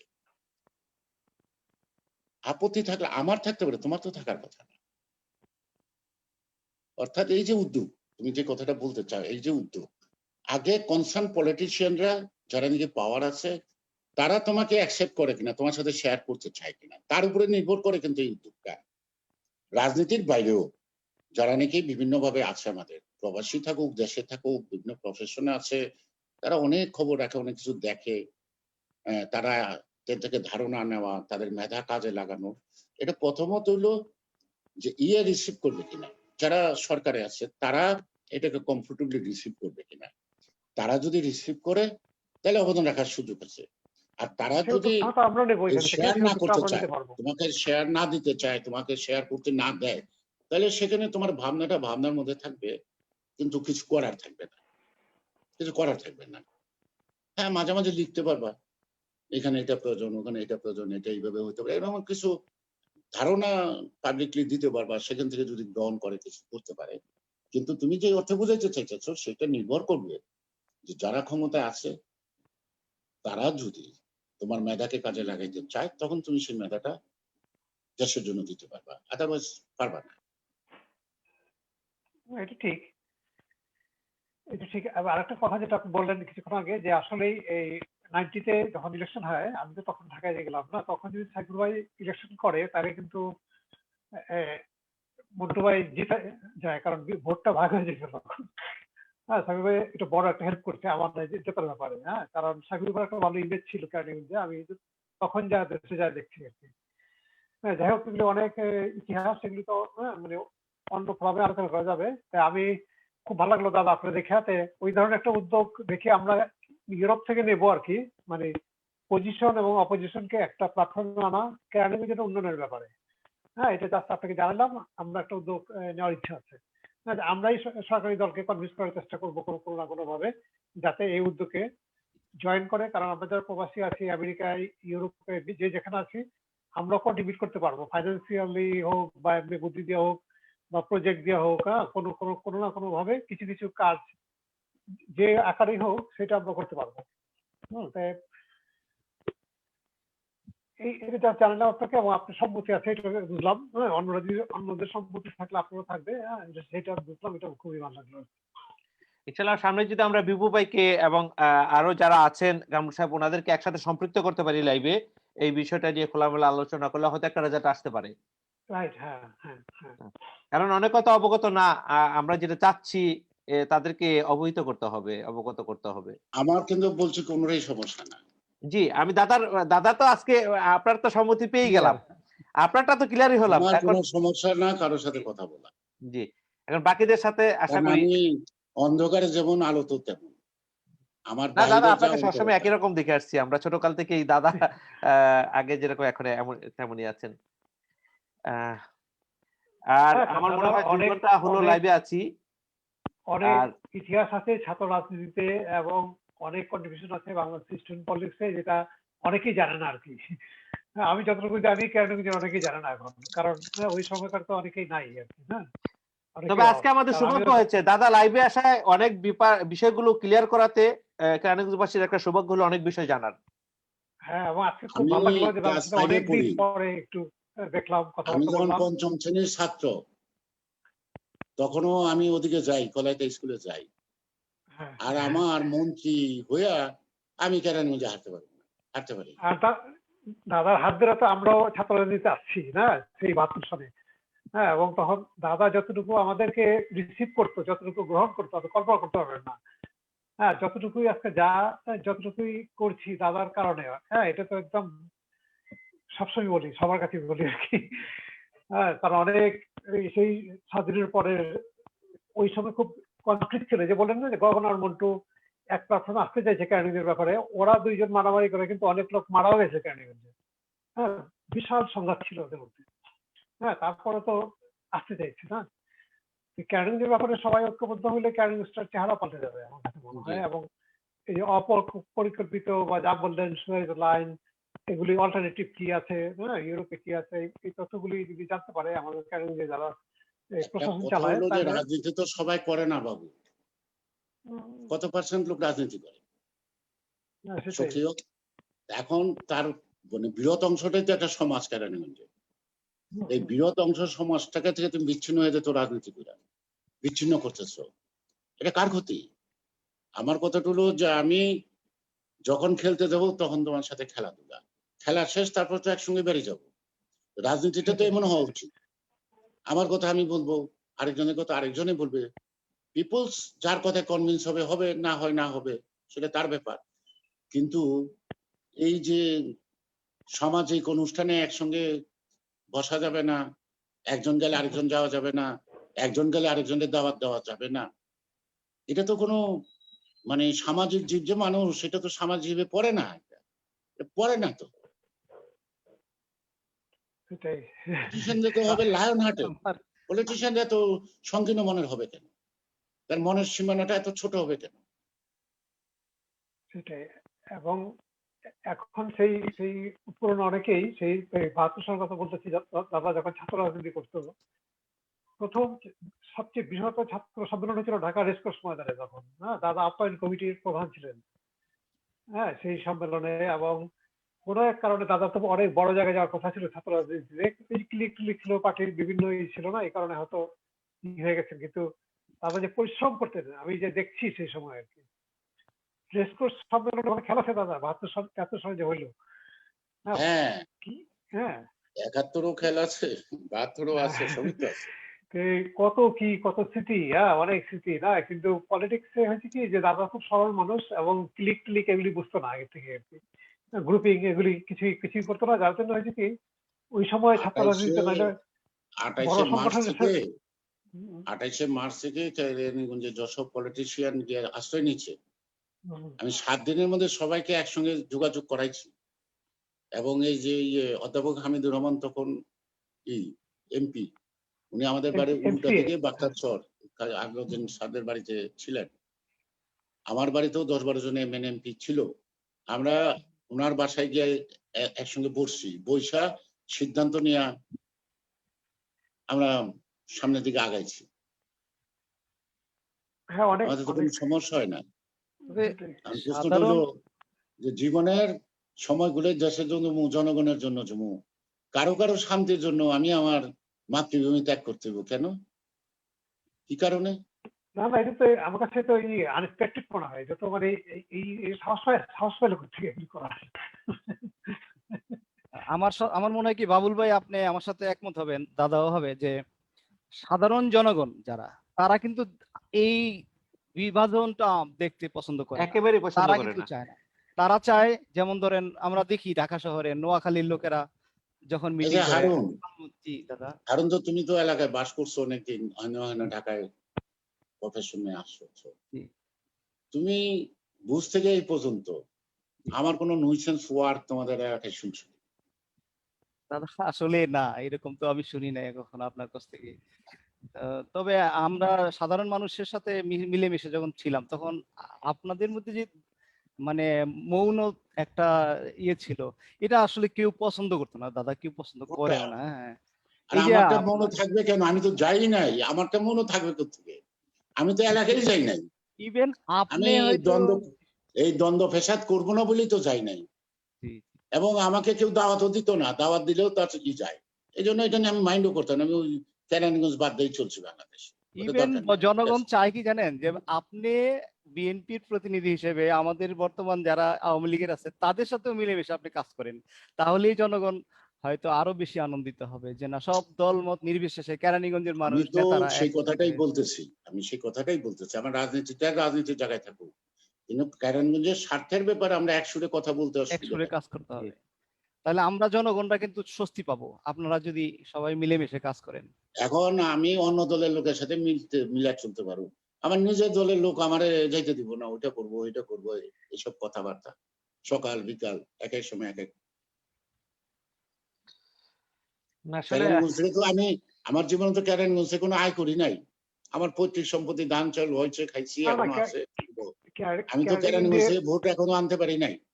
আর কেরানীগঞ্জের পার্টিতে তদবির করে মন্ত্রীও হই নাই। আর কেরানীগঞ্জের লোক দিয়ে মিছিল করে এত আমি রাজনীতিতে এই পর্যায়ে আসি নাই।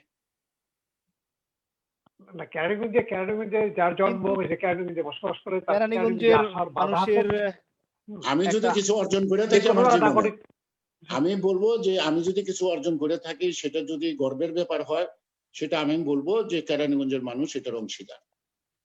অবশ্যই আপনি এটা কেরানীগঞ্জের বলবো। প্রথম মন্ত্রী। আমি যদি একটা ভালো কেরানীগঞ্জ কিছু থেকে অ্যাচিভমেন্ট করি, এর আগে সেটা কেরানীগঞ্জের মন্ত্রী মানুষের হয় নাই মুখ মনে হয়। উজ্জ্বল হবে। আমার দ্বারা যেন কেরানীগঞ্জের মানুষ কখনো ছোট না হয়, এটা আমি সবসময় সচেতন। আমরা আশা করি সেটা হবে ভবিষ্যতে, ইনশাল্লাহ আমরা দেখবো আপনার উদ্যোগেই হয়তো আমরা এই ডিফিউশনটা পাবো, যে সবাই মিলেমিশে কাজ করবে, সবাই উদ্যোগী হয়ে। তা আমরা সেই অপেক্ষা শান্তি দেখতে চাই সবার মধ্যে। আমি আহ, ম্যাডাম রে আমরা নিলাম আশা করবো যে সবাই 85 সালে, মানে হারুন সবাই ভুল 85 ভুল সালে বুঝবে। ম্যাডাম রে নৌকায় চড়াবো না, আচ্ছা। বাঁশের ব্রিজ করে বাবুর আলাদা নিলাম। সেই ভিত্তি প্রস্তরের সময় আমি থাকতে পারি না।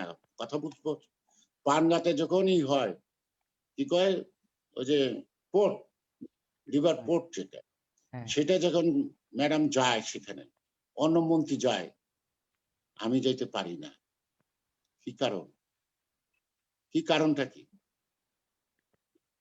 আমি আমার বাড়ি কেরানীগঞ্জের কথা আমি বলতে পারবো না। কেন পারবো না?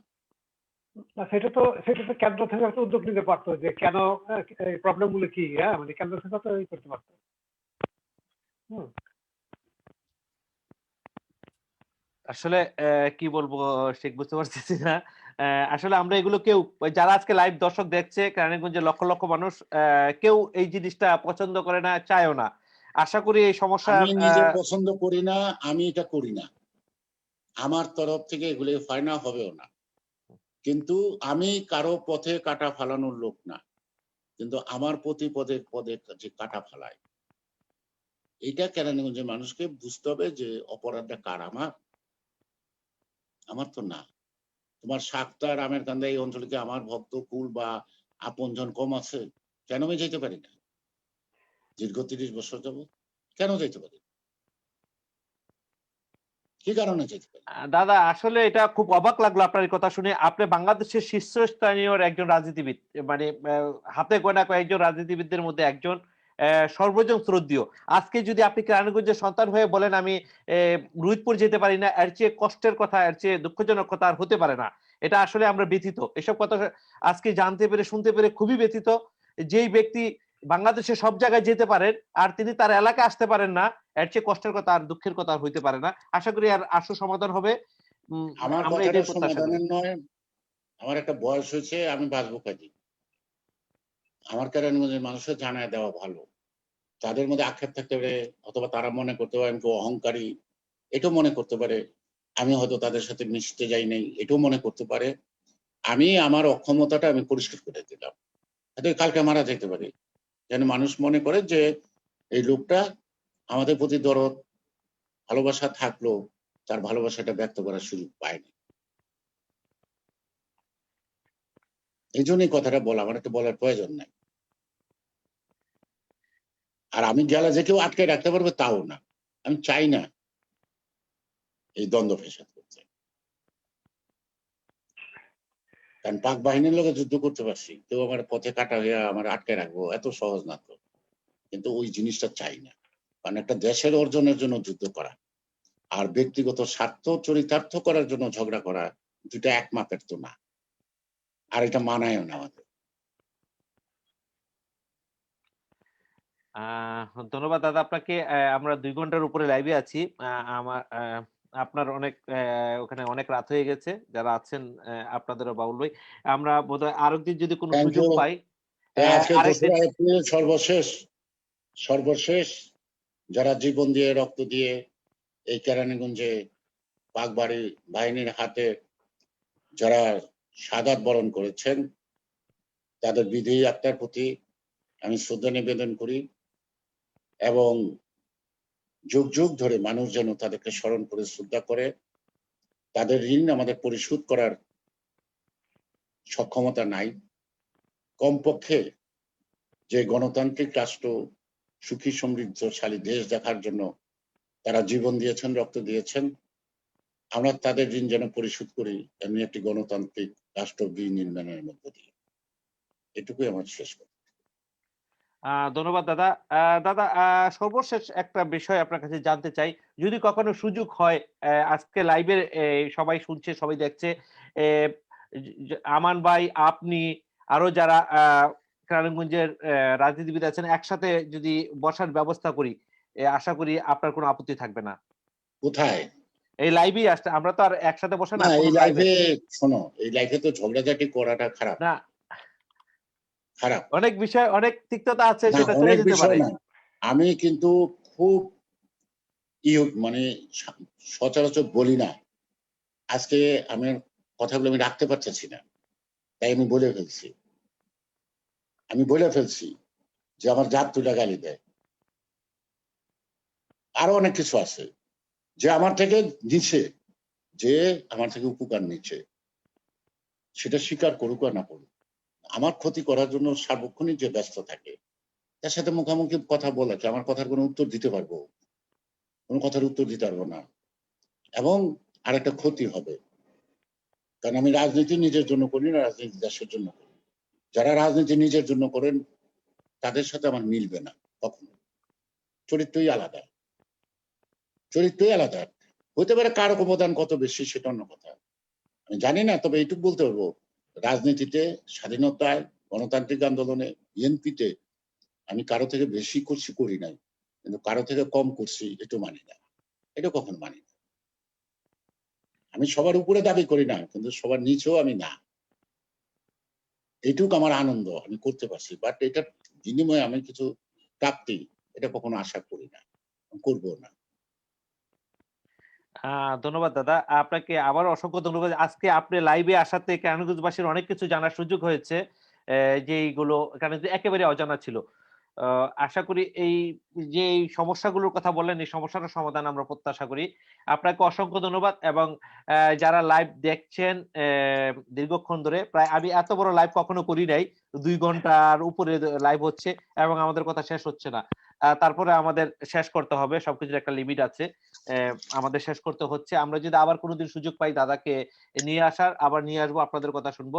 আমি আরো ধন্যবাদ জানাচ্ছি জনাব হারুন ভাইকে এবং বাউল ভাইকে আজকে লাইভে সংযোগ হওয়ার জন্য। সবাই ভালো থাকেন, হ্যাঁ, সুস্থ থাকেন। আবার দেখা হবে আপনারা ভালো ইনশাআল্লাহ। থাকেন।